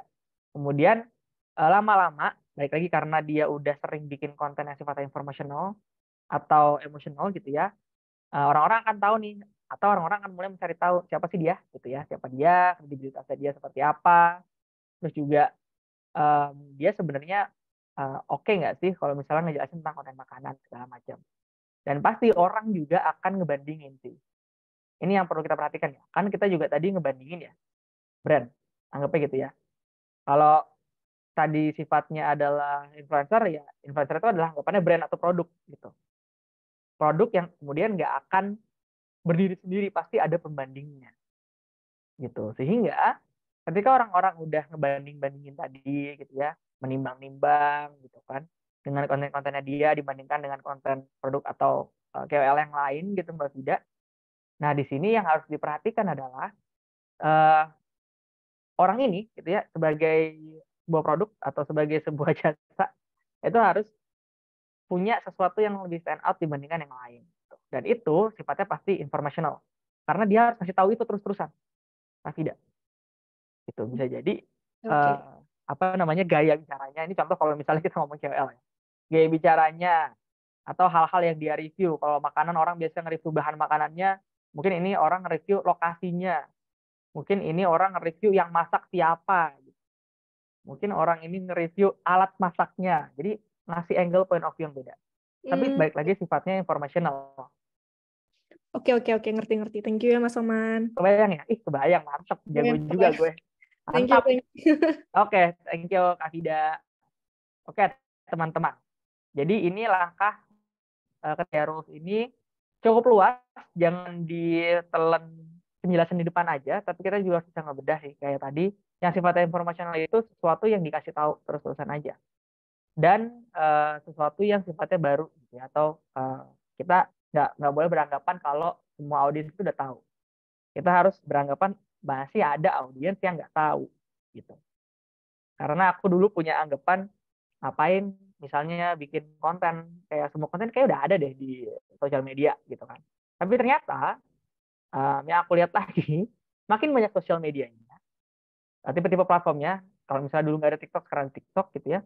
Berarti makin banyak orang yang bisa jadi gitu ya belum tahu akan hal-hal yang akan kita kasih tahu gitu. Jadi kita nggak usah berkecil hati gitu ya, kalau kita mau ngasih konten, kasih aja dulu, pasti akan ada yang makan, banyak atau dikit ya nanti kita lihat evaluasi lagi gitu. Sehingga balik lagi yang sifatnya informational ini jadi proporsi yang paling gede teman-teman, karena ngasih tahu terus-terusan terhadap hal-hal baru, tren, berita gitu ya yang lagi hot gitu. Nah, itu akan ngebantuin kita untuk dapetin perhatiannya dari si calon konsumen lebih cepat lagi. Kemudian kalau udah dapat, baru kita masuk ke emosional, barulah kita masuk ke promotional. Gitu, teman-teman. Sampai sini ada pertanyaan dulu kah? Ya, silakan Kak Klar. Langsung raise hand, mantap. Mau tanya, kalau untuk yang informational, emotional, sama promotional, ini apakah di saat sesi ini khusus untuk sesi tersebut aja? Contohnya misalnya kalau kita lagi ngejalanin posting yang berkaitan dengan informational, itu apakah harus 100% informational di posting itu? Misalnya contohnya ada akun yang jualan khusus desain, terus dia informationalnya adalah ini contoh-contoh font yang ciamik atau menarik digunakan untuk poster-poster bertema Ramadan, karena sekarang lagi Ramadan gitu. Terus nanti dia ada, kalau di slide mungkin ada sekitar 5 slide gitu, isinya font, tapi di slide kelima dia nyisipin kalau misalnya mau tahu lebih lanjut tentang desain, daftar di kelasnya dia gitu. Jadi nggak fully informational. Kalau kayak gitu, apakah disarankan mendingan informational semua atau masih boleh disisipin dengan promotional? Thank you, Kak Oman. Thank you, Kak Klar. Itu saya tajam banget kayak silet. Anyway, sebenarnya sifatnya ini bukan, misalnya jangan dianggap kayak satu konten harus ada informational doang gitu. Enggak. Kita bisa ngasih pandangan ini, kalau tadi Kak Klar contohnya oke ya. Dalam satu konten, proporsi informasinya 70% gitu. Nanti promosinya di ujung juga nggak apa-apa. Gitu Kak Klar. Tapi yang penting, si bagian informasi ini, baik lagi sesuatu yang kita kasih ke audiens, ngasih manfaat ke audiens, itu dibanyakin dulu. Nanti kalau audiens udah baca, ya walaupun nanti pattern kita kebaca ya sama si audiens. Yang misalnya udah ngebaca banyak nih dari 4 dari 5 halaman tuh informasi, di halaman terakhir ada promosi, oh ya udah gitu. Maksudnya oh ya udah, nggak masalah. Yang penting si promosinya jangan di depan gitu. Jangan di awal, jangan paling gede gitu Kak Clar. Oh, baik-baik, Oman. Ya, Berarti masih bisa di-mix dalam satu betul. postingan gitu ya. Cuma Yang penting bobotnya mungkin porsi ya, diperkecil. betul. Ya, oke. Porsinya. Itu Terima ya kasih, teman-teman. Oman. Iya, sama-sama. Oh, satu lagi highlightnya adalah dari Kak Clar tadi, di setiap postingan kita itu harus ada call to action. Aku mungkin ngasih contoh kayak misalnya apa ya? Kayak gini nih, misalnya kayak di yang binar. Geser buat tahu caranya. Nah, ini walaupun bukan promosi ya teman-teman, setidaknya ngebuat orang yang baca itu tahu langkah berikutnya tuh setelah baca tuh apa. Gitu. Aku nggak bilang konten yang sifatnya edukasi kayak misalnya si blewah-blewah ini kurang bagus gitu ya. Cuman kalau misalnya kita punya banyak banget audiens atau awareness-nya banyak banget, akan sangat sayang kalau kita nggak ada next action-nya tuh setelah audiens baca ini tuh apa. Bisa jadi contohnya next action dari si blewah ini adalah silahkan cek di toko terdekat gitu ya, atau bisa check out di keranjang kuning misalnya gitu, atau bisa cek link ini untuk membeli atau merasakan manfaatnya gitu teman-teman. Jadi call to action itu jadi satu komponen paling penting sih menurutku ya, jangan sampai lupa kalau kita lagi bikin konten. Ya, kenapa Kak Mitra Oktaviani? Silakan, Oktavianti. Oh, ini udah masuk baru atau gimana? Sorry. Oh, enggak, belum. Ini aku tadi balik ke yang sebelumnya aja. Oh, mau nanya ini sih. Yang mana? 2 pertanyaan tadi yang untuk langkah kedua. Di sana kan ada informasinya kalau number of follower. Untuk analisis konten si sosial media kompetitor ini, kita harus tahu followernya itu organik apa anorganik. Mau nanya aja gimana sih caranya kita tahu organik atau anorganik. Terus yang kedua, boleh nanya nggak? Boleh, lanjut. Yang kedua, ini karena masalah konten tiba-tiba teringat nih masalah yang Balenciaga dulu. Ingat nggak Mas Oman? Yang mana ya? Cancel Balenciaga gara-gara postingan di awal November yang masalah untuk hadiah Natal. Akhirnya semua dunia nge-cancel Balenciaga karena dituduh apa sih istilahnya kayak mendukung untuk seksual anak-anak gitu. Ada seorang anak-anak yang megang teddy bear. Ada nggak sih yang lihat konten tuh? Ya, child abuse masuk juga tuh. Jadi kayak menormalisasikan pornografi anak-anak untuk anak-anak gitu. Nah, itu kan jatuhnya kan kayak blunder ke si brandnya Balenciaga dong. Padahal kan tujuannya cuma untuk memposting konten untuk spesial Natal gitu, Balenciaga kepada ya yang menyukai brand itu gitu. Terus gimana nih cara menghadapi masalahnya seperti itu? Masalahnya sih Balenciaga maksudnya ya? Iya, maksudnya kira-kira kalau seandainya kita dihadapkan dengan, padahal kan tujuannya maksudnya dari Balenciaga, mau menyampaikannya mungkin ada tujuan yang seperti itu, tapi orang-orang nangkapnya kan beda gitu, dan itu bakalan heboh seluruh dunia gitu. Oke. Makasih Kak Mitra, pertanyaan susah banget ya Allah. Aku Google dulu boleh? Oke. Kita pertanyaan pertama dulu.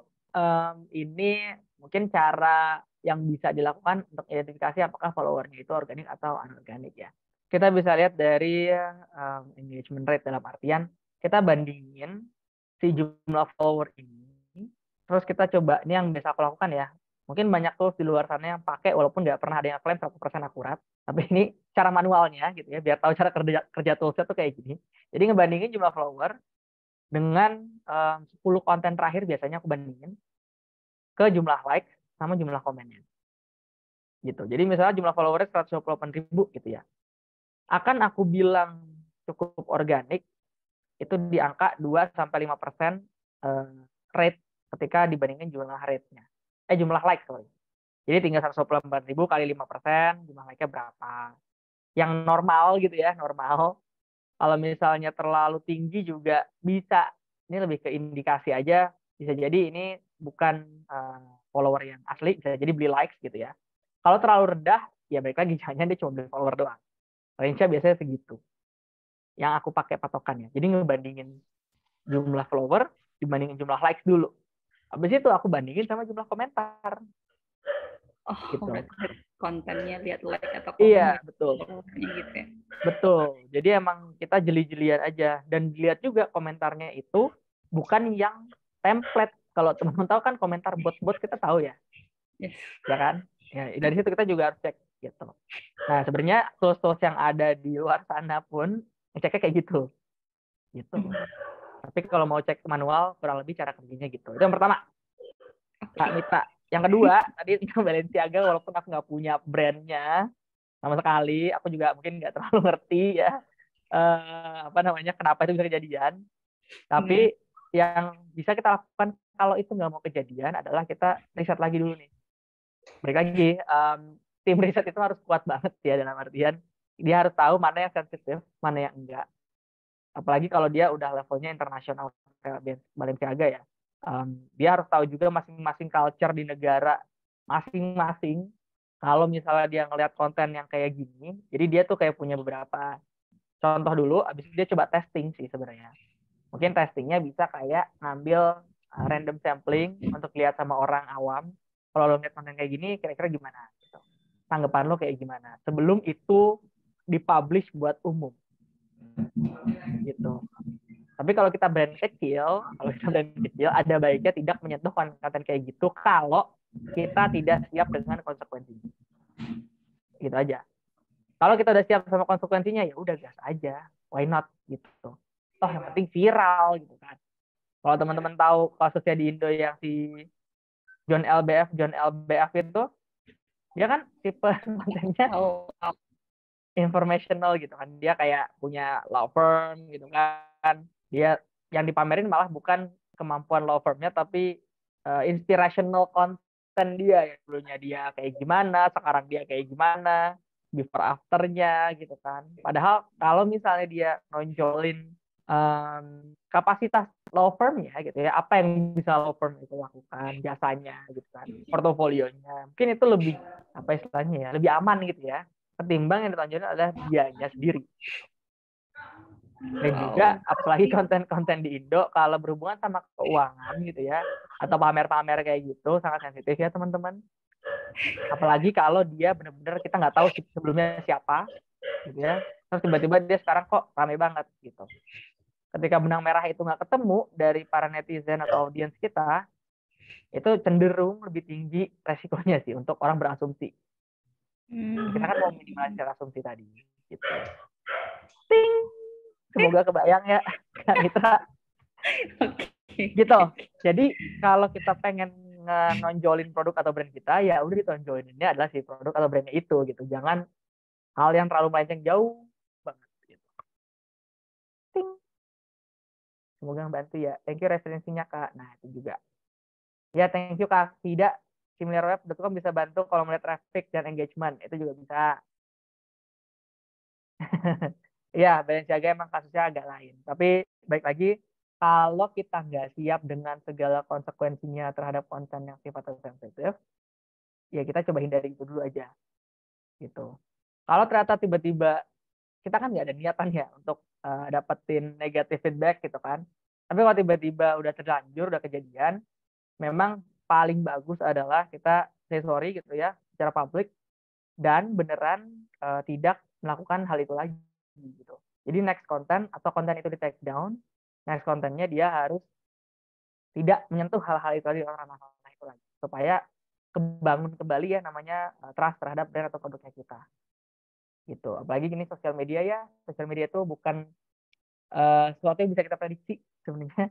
Walaupun kita bisa coba-coba analisis segala macam, kita nggak bisa 100% menganalisis secara akurat gitu. Apalagi menganalisis perilaku audiens. Gitu. Kita cuma bisa lihat behavior-nya aja. Dia nge-like konten apa, dia nge-suka konten apa, dia nonton konten apa. Tapi kita nggak tahu isi hatinya si audiens gitu ya pas nge-like konten itu kan bisa beda-beda ya. Misalnya aku nge-like konten, ya karena aku nggak suka sama kontennya sebenarnya. Bisa juga aku like konten karena mungkin aku ngerasa konten ini bisa aku I don't know kayak aku reproduce terus aku ubah jadi konten yang negatif gitu. Karena kalau aku like sebenarnya itu udah ada di tabku gitu ya. Bisa ntar aku bisa olah konten ini bisa aja buat brandku sendiri secara positif, bisa aja juga ngejatuhin brand itu. Karena kita nggak tahu isi hati manusia. Baik lagi. Gitu ya. Yang penting kita bisa punya indikator dulu aja. Walaupun nggak 100% akurat, setidaknya kita punya gambaran umumnya. Gitu teman-teman. Thank you pertanyaan hari ini. Super sekali ya teman-teman. Mantap. Iya, thank you Kak Mitra. Oke, ada lagi kira-kira? Ini aku kita sebenarnya udah masuk ke Q&A sebelum aku masuk ke bahas tugas gitu ya. Iya, silakan Kananako Immanuela. Kak Oman mau nanya. Aku kalau misalnya lihat di Instagram, misalnya contoh kayak di maskapai gitu ya. Nah, itu mereka kadang suka kayak kasih konten misalnya, tahukah kamu ini, terus kayak misalnya kayak tahukah kamu pesawat dulu tuh dibuat pada tahun segini. Itu termasuk konten pilar juga atau enggak ya? Iya, konten pilar edukasi sih Kak Kananako. Masuknya yang edukasi atau kira-kira kayak entertainment ya? Karena kayak informatif, tapi itu juga dari POV aku tuh menghibur ya untuk orang-orang. Kananako, satu konten tuh bisa punya beberapa konten pilar ya.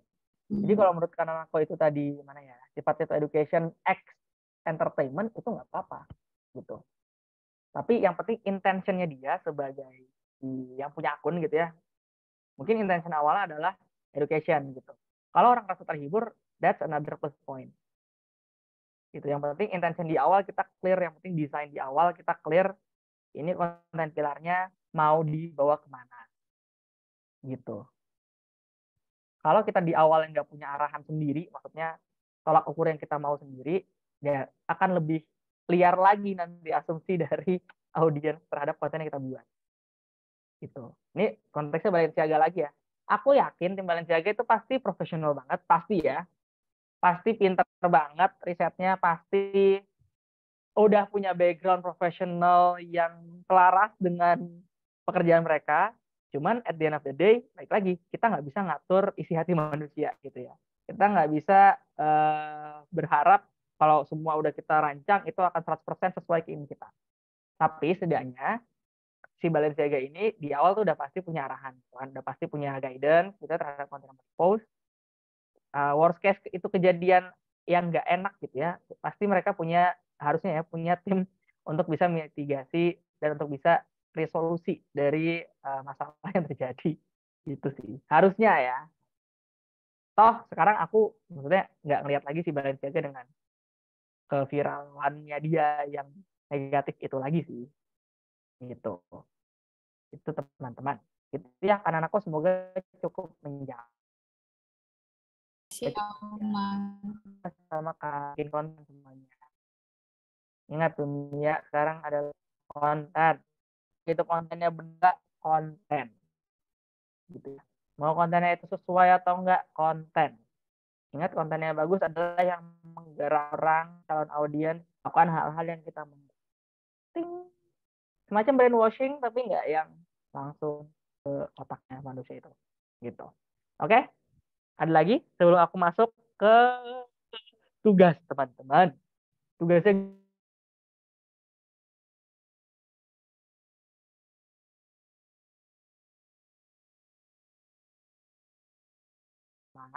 gitu ya. Si Unico tadi.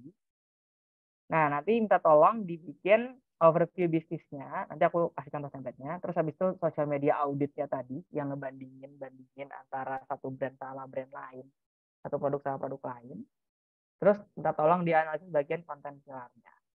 Gitu ya dari Unico. Nanti ada template-nya.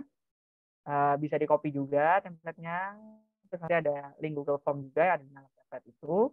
Terus deadline-nya adalah tanggal 13 April 2359 yang artinya adalah besok teman-teman. 2359. Nah, enaknya di sini sebenarnya nggak harus bikin dari nol misalnya buat overview bisnis, itu bisa ngambil dari tugas teman-teman yang udah dikumpulin kemarin. Oke, aku kasih contoh template-nya dulu ya dan cara ngerjainnya. Oke. Di sini template-nya nanti kayak gini sih. Project assignment ya, aku namainnya. Terus nanti ada nama yang tadi aku kasih tahu. Terus nanti aku akan attach juga sih linknya di sini. Nah, ini maksudnya business overview itu cukup ada di sini aja sih. isi aja produk atau jasa yang dijual, kasih deskripsi misalnya ya, baju, kaos, bahan adem gitu ya, bahan adem, spesifik aja, terserah. Terus habis itu tinggal kasih aja profil target marketnya yang udah di teman-teman bikin sebelumnya, yang di bagian targeting, kopas aja ke sini juga nggak apa-apa, gitu ya. Si USP-nya kopas juga nggak apa-apa, gitu teman-teman. Ini untuk halaman 1 ya, halaman 1. Berikutnya di halaman 2 ini yang agak tricky. Jadi di sini teman-teman kasih social media brandnya si Uniqlo, gitu ya. Yang si brand brand saingannya Uniqlo menurut teman-teman. Jadi bisa aja nanti Kananako sama Kamitra kompetitor beda nih. Nggak apa-apa, masukin aja. Dimasukin apa? Link sosial medianya. Kalau dari Instagram ya udah link Instagram. Kalau dari Twitter ya udah link Twitter. Kalau dari TikTok ya udah link TikTok. Yang penting ada link sosial medianya. Mungkin aku sedikit ya. Ini sosial media Uniqlo-nya, ini sosial media brand saingan Uniqlo. Gitu. Ya. Nah, di situ silakan dicek juga jumlah postingan di sosial media tersebut itu ada berapa. Tapi bandinginnya yang satu platform. Instagram ya sama Instagram, TikTok ya sama TikTok, Twitter ya sama Twitter. Gitu. Yang penting pembandingnya platformnya yang sama. Terus jumlah followernya berapa, konten pilarnya apa aja, dibandingin aja gitu ya. Terus last content type ini maksudnya 1 bulan terakhir gitu ya. Mungkin aku kasih keterangan biar teman-teman bisa. 1 bulan terakhir. Terus juga habis itu ada konten description aja. Jelasin aja secara singkat menurut teman-teman konten yang dibikin oleh si Uniqlo tuh kayak gimana sih dalam 1 bulan terakhir. Terus yang dibikin saingan Uniqlo tuh kayak gimana sih dalam 1 bulan terakhir. Itu singkat aja. Gitu ya teman-teman. Kalau mau bikin yang nggak singkat gimana mas teman? Apa sih sebenarnya? Ya toh yang ngerjain kan kalian. Yang penting merasa cukup untuk menjelaskan deskripsi dari konten-konten yang ada di Uniqlo sama di brand saingan di Uniqlo. Gitu. Kemudian ini adalah strategi konten pilarnya untuk si Uniqlo dari sisi teman-teman setelah dilihat gitu ya. Dalam waktu 1 bulan terakhir, ya aku juga kasih keterangan 1 bulan terakhir. Jadi nanti kan teman-teman akan melihat nih Uniqlo kontennya apa aja 1 bulan terakhir. Nah menurut teman-teman dia tuh objektifnya lagi ngapain sih? Bisa aja awareness gitu ya, bisa aja interest, bisa aja desire yang ada di marketing funnel. Objektifnya itu yang ada di marketing funnel. Gitu ya. Masukin aja misalnya objeknya awareness, memperluas atau menambah jumlah follower atau menambah jumlah impression gitu. Atau untuk dapetin awareness dari audiens. Misalnya kayak gitu-gitu aja. Dalam 1 bulan terakhir ya. Karena bisa jadi kalau tiba-tiba kita ngomongin Ramadan, bisa jadi tiba-tiba 1 bulan terakhir sifatnya promosi aja terus. Karena orang belanja gitu ya. Bisa jadi. Nah, kalau promosi itu maksudnya kemana? Bisa jadi langsung ke interest atau desire. Gitu ya. Diperhatiin aja di akun Instagramnya si Uniqlo. Nah, terus habis itu strateginya apa?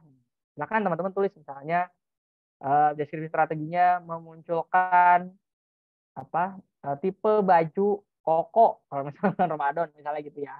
Dilihat aja selama 1 bulan terakhir. Atau memunculkan produk baru yang berhubungan sama Ramadan misalnya gitu. Atau misalnya kolaborasi antar brand karena setahu Uniqlo tuh suka collab gitu kan. Nah, tulis aja strateginya ya. Gitu. Nah, di konten pilarnya juga ditulis. Jadi yang tadi di bagian sini ini tulis aja di sini lagi. Bisa dikopas lagi. Gitu. Teman-teman. Gitu ya. Nah, gambar referensi ini untuk ngejelasin aja sih, ngejelasin si konten pilarnya, strateginya sama objektifnya tadi. Bisa di screenshot gitu ya teman-teman, untuk dimasukin ke sini. Gitu. Jumlahnya ada 2 gambar referensi. Gitu teman-teman. Karena Uniqlo udah ada ya. Harusnya udah ada sih. Kalau nggak ada, boleh cari yang lain juga. Gitu. Sampai sini, penjelasan tugasnya ada yang mau ditanya dulu nggak? 1, 2, 3, 4, 5, 6. Nggak ada? Udah cukup jelas berarti tugasnya yang tadi di sini, brief ini. Nanti di brief itu juga ada lagi. Gimana, teman-teman? Nggak ada yang mau tanyain tugasnya? Bisa nih ya? Kak. Ya, silakan Kak Altasni Mahdia. Tadi yang slide 4, itu tuh saingan... Ini ya maksudnya? Saingan Uniqlo berarti bebas mau brand apa aja? Iya, yang menurut teman-teman saingannya Uniqlo. Oh, berarti nanti yang hashtag post itu maksudnya apa tadi? Yang mana, Kak? Sorry. Kayak yang ada hashtag postnya. Hashtag ini jumlah post maksudnya. Ini jumlah. Oh, jumlah postingan. Oh, aku berarti ya. Berarti maksudnya apa dihitung? Kan kalau di Instagram kan ada. Oh iya. Nggak usah dihitung satu-satu, Kak. Capek. Oh ya, berarti dicantumin aja berapa followersnya, berapa ribu. Jumlah postnya konten pilarnya? Konten pilarnya itu hasil dari 1 bulan terakhir juga sih, Kak. Oh, jadi pokoknya ini semua kita coba analisis dari 1 bulan terakhir aja. Karena kalau sampai ujung bawah mungkin capek ya, terlalu luas gitu. Kalau yang deskripsinya ya, berarti ngejelasin deskripsi yang ini ya, content description. Iya. Berarti dijelasin. Jelasin aja konten-konten 1 bulan terakhir dia itu kayak gimana sih feel-nya gitu ya. Atau misalnya pandangan persepsi teman-teman terhadap konten 1 bulan terakhir gitu. Oke. Gitu Terima udah kasih, Kak Oman. Sudah menggambarkan produk baru yang lagi launching segala macam. Jadi bebas nih kalau description. Tadi ada pertanyaan dari Kak Wahyu Pamujika, ini mau bahas Uniqlo global atau spesifik Indonesia? Terserah sih. Semampunya kalian. Kalau kalian mampu Uniqlo global, ya berarti mau nggak mau brand yang harus dijadikan saingan adalah brand global gitu. Kalau Uniqlo Indonesia, ya udah brand Indonesia aja. Atau brand global yang punya lokasi di Indonesia juga nggak apa-apa. Gitu. Karena biasanya kalau brand-brand global terus punya cabang di tiap negara, dia tuh punya semacam local touch gitu ya. Maksudnya yang disesuaikan sama event, budaya yang ada di negara tersebut. Ya silakan Kak Wido Ajib pertama. Ya Kak, udah Kak, halo Kak. Boleh open mic Kak?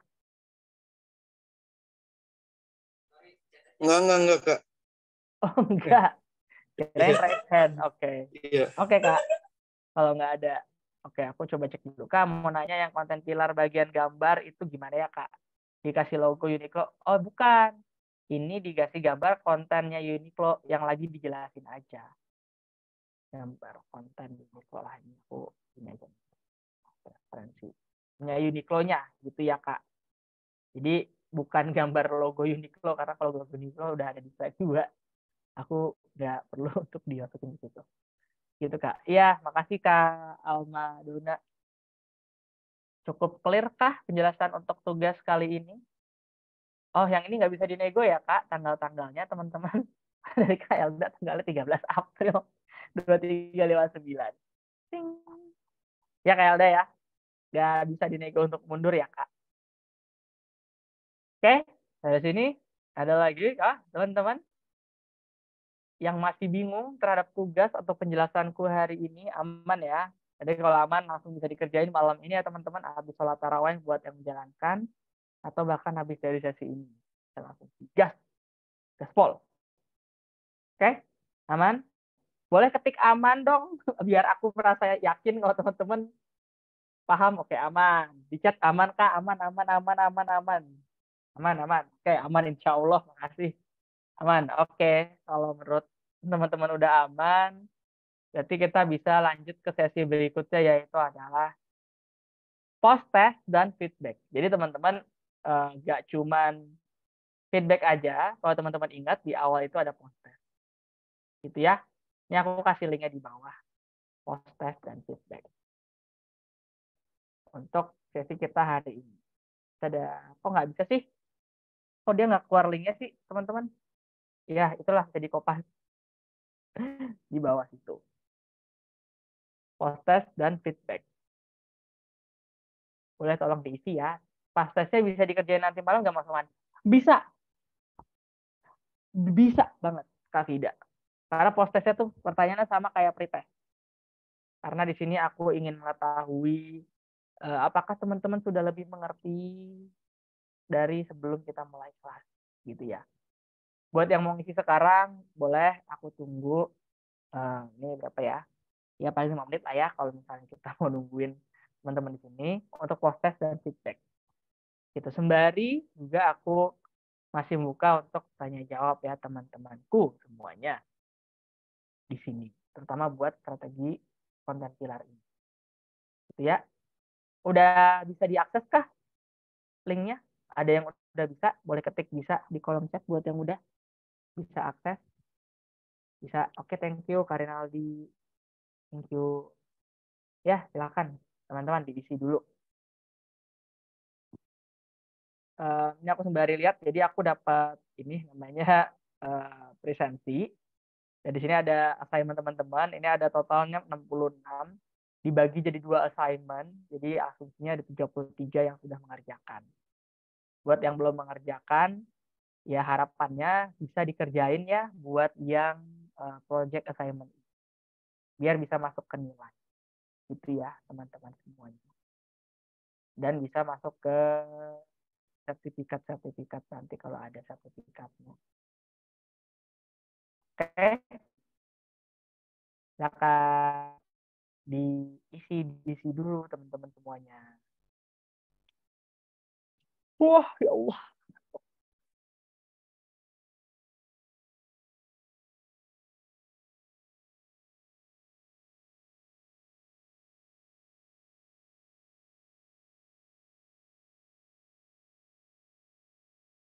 Jadi buat yang udah isi, boleh left duluan, nggak apa-apa. Buat yang belum, silakan. Jangan ya. dulu, ya, maaf. Jangan Kenapa, dulu. Kak? Jangan dulu, Lip, teman-teman peserta. Ini oh, ternyata nggak boleh lift. Maaf. Ada Kenapa, Kak? Dari Siku yang akan memberikan sosialisasi berupa talent mapping gitu ya. Silahkan sambil diisi absennya. Oh, oke. Aku berarti stop share atau gimana, Kak Elda? Kalau sudah tidak ada lagi yang disampaikan, boleh, Mas. Iya. Oke, aku stop share ya, teman-teman. Mari diisi tadi yang absensinya. Thank you. Aku juga mau dengerin talent mapping juga ya, Kak Elda. Boleh banget, Mas. Kananda sudah join tidak ya? Sebentar. Halo, Mbak Elda. Ya, udah Mbak di Zoom. Iya, Kak. Silahkan, Kak. Langsung saja boleh. Teman-teman jangan lupa diisi presensinya. Sambil diisi. Ya, ya Mbak.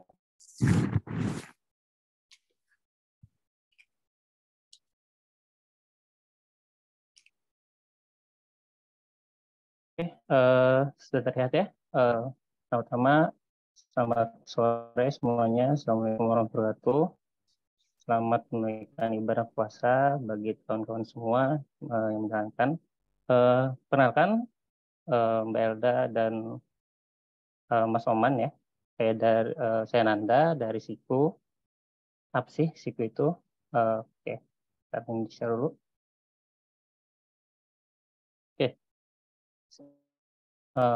Saya mewakilkan Siku, yaitu sebuah startup di bidang psychological services gitu ya. Jadi kita melayani bidang psikologi gitu.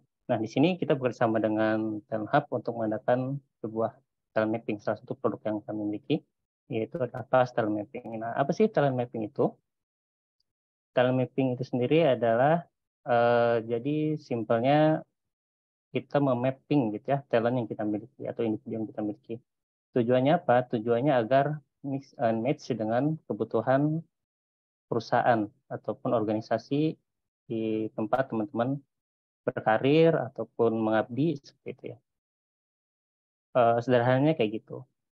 Manfaatnya banyak banget gitu ya. Mulai dari kita bisa mengenali diri kita sendiri, kita bisa merancang strategi belajar atau strategi bekerja gitu ya. Kita bisa mengenali diri kita sendiri. Dan bagi perusahaan bisa memaksimalkan potensi sumber daya manusianya seperti itu.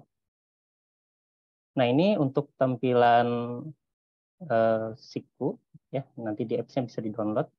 nanti akan dijelaskan tata cara untuk mengikuti talent mapping-nya. Nah, ini report yang nanti teman-teman akan dapatkan gitu ya. Nanti teman-teman bisa lihat sendiri di situ, jelas banget. Ada beberapa kriteria penilaian juga, ada penjelasannya juga gitu. Ya, ini untuk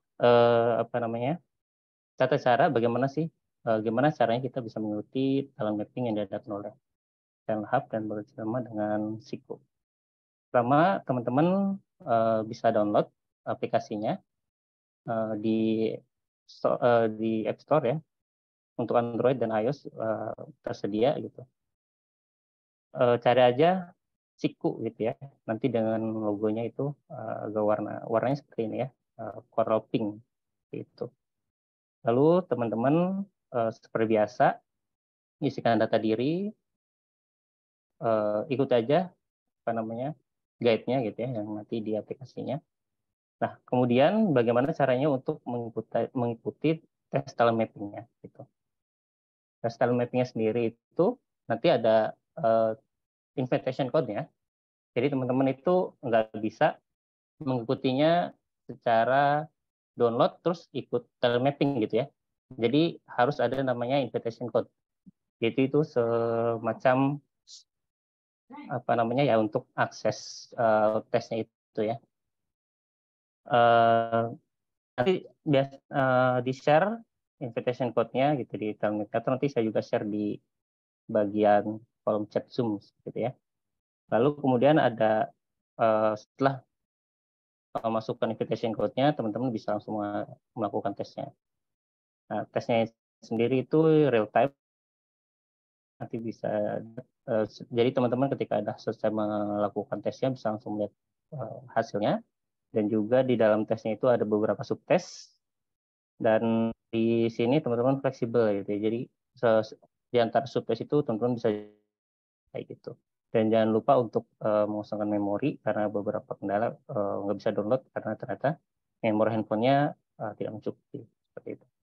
Oke, yang kedua salah satu proyek kami yaitu counseling gitu ya. Di sini ada career counseling dan work mental resilience certificate. Nah, untuk mengikuti counseling sendiri ini cukup terbatas. Jadi bahwa baik bisa mengikuti counseling ini gitu. Mapping kan teman hasilnya itu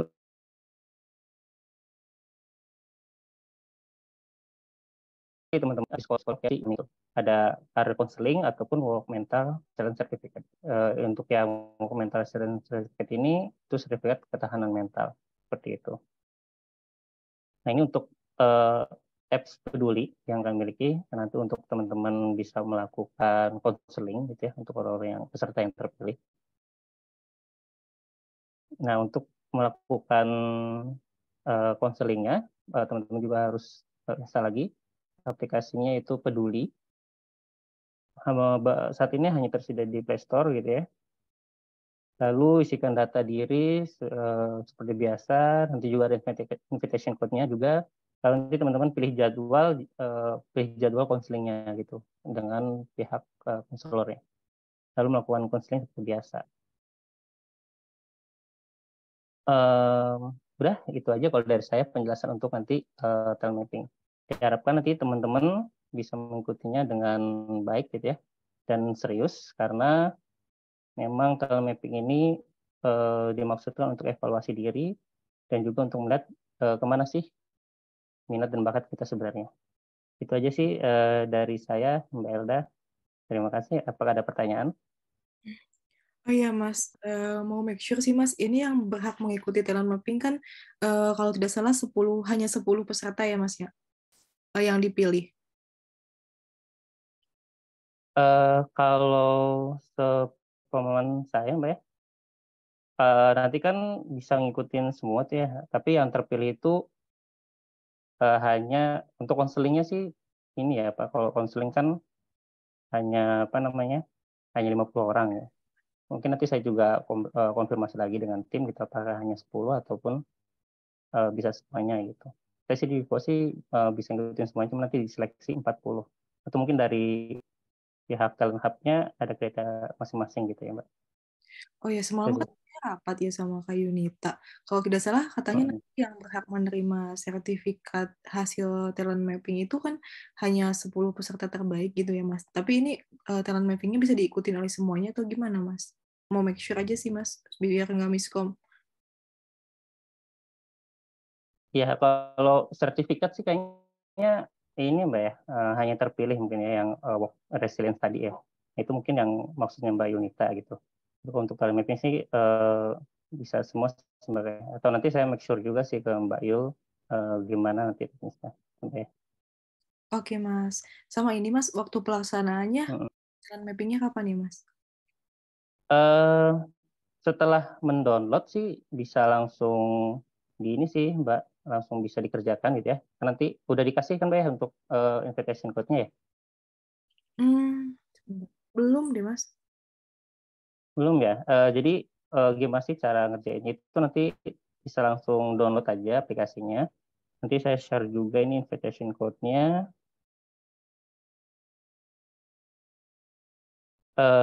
Jadi nanti setelah download isi aplikasi apa tadi ya, data diri, nanti ketika udah masukin invitation bisa langsung ngerjain soalnya kok Mbak. Oh iya, ini baru. Berarti disubmitnya sebelum tanggal 14 ya? Bisa dari sekarang? Iya, bisa dari sekarang dan sebelum tanggal 14. Benar. Oke, Mas. Terima kasih. Mungkin dari peserta, Mas, ada yang ingin tanyakan? Silahkan. Boleh, boleh.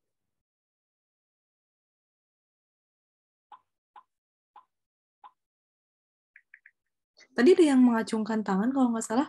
Mas Wido ya? Halo? Halo, Mas Wido Aji Pratama. Halo, Kak Wido. Jadi dia emang belum turun aja Kak, tangannya Kak. Oh, belum. Iya. Belum lagi, udah.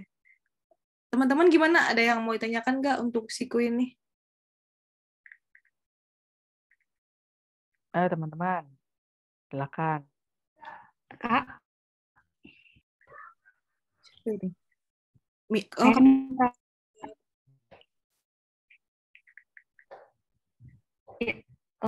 Kak, saya ingin bertanya langsung ke bersangkutan atau bagaimana, atau saya langsung sebutkan pertanyaannya? Iya, langsung ke yang bersangkutan aja. Ada Kananda. Ya, saya ingin bertanya aja sih. Di sini ada yang nomor yang kedua tadi ya, untuk konselingnya itu setelah download aplikasi Peduli ya. Terus terakhir nanti kita akan milih jadwal dengan konseling. Untuk konselingnya ini kita lakukan secara online langsung, online atau offline. Terus untuk konselingnya ini kita milih orangnya atau gimana? Thank you. Oke, terima kasih ya Mbak Mitra atas panggilnya apa Mbak Mitra ya? Ya boleh Mbak. Apa namanya, untuk Peduli nanti pemilihan jadwal sistemnya online gitu ya. Teman-teman bisa melalui Zoom gitu untuk. Tapi pertama-tama tadi ya memilih jadwal dulu dengan konselingnya. Nah, teman-teman bisa milih konselingnya ada siapa aja yang available gitu jadwalnya. Jadi di dalam aplikasi itu nanti disediakan jadwal-jadwal yang available dengan konselornya. Nanti teman-teman bisa pilih dan sesuaikan jadwal yang kosong, jadwal kosong dengan teman-teman gitu. Terus ya Mbak, gimana? Menjawab? Terjawab Mas Nanda. Baik, terima kasih. Oke, siap.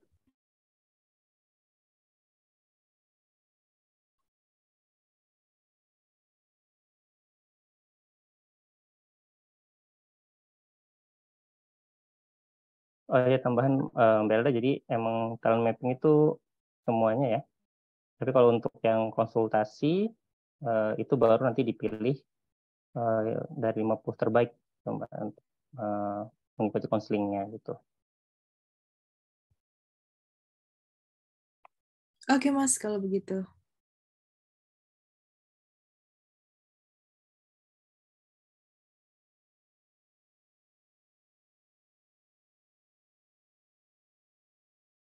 Ini saya share invitation code-nya itu untuk follow up ya. Kalau ada yang lupa itu. Kalau mau langsung mengisi ataupun mengerjakan soalnya bisa langsung di copy invitation code-nya gitu. Karena kalau nggak ada invitation code-nya, teman-teman walaupun udah download tapi belum bisa mengerjakan soalnya. Gitu.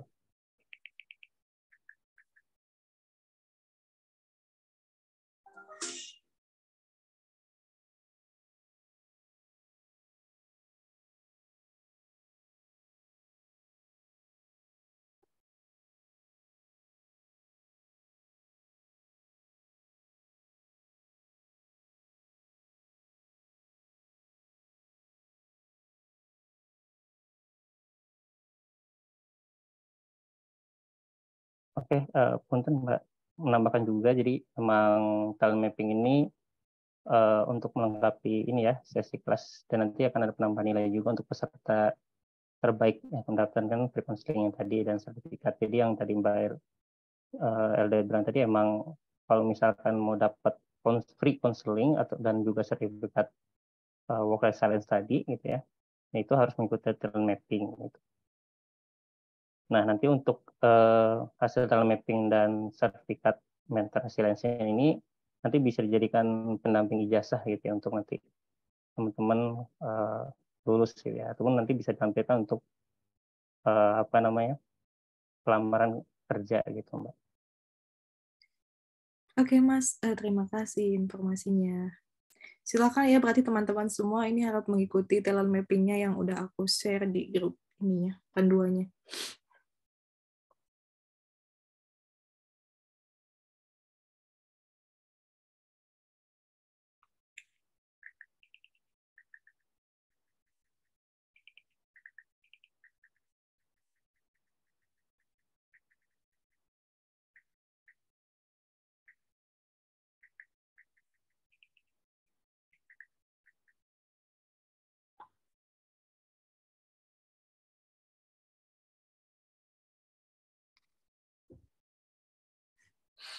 Oke, teman-teman, gimana? Ada yang mau ditanyakan lagi?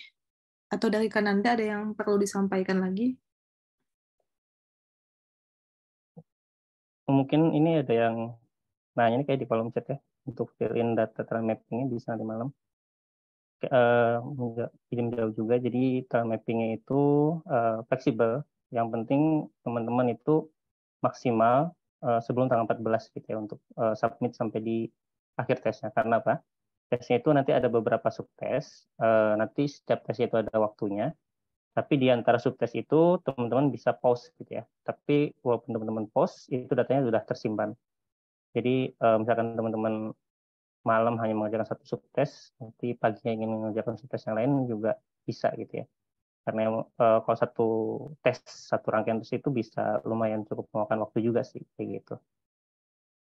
Mungkin itu aja sih Mbak, dari saya.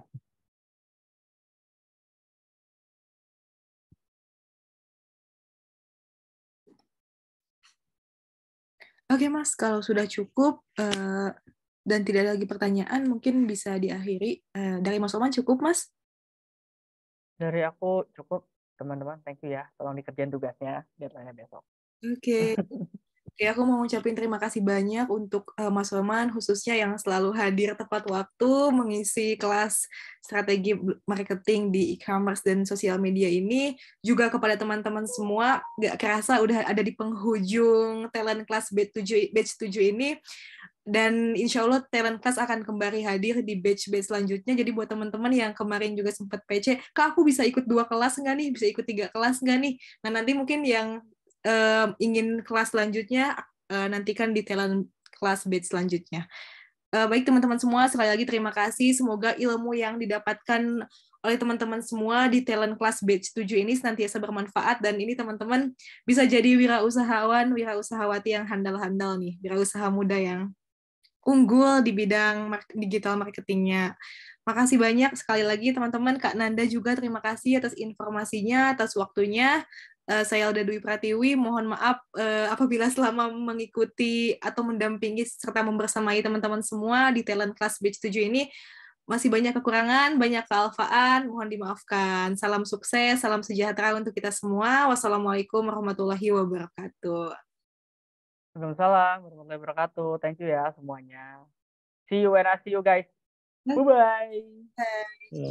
Terima kasih semuanya. Izin live Mbak Elda. Thank you, Kak.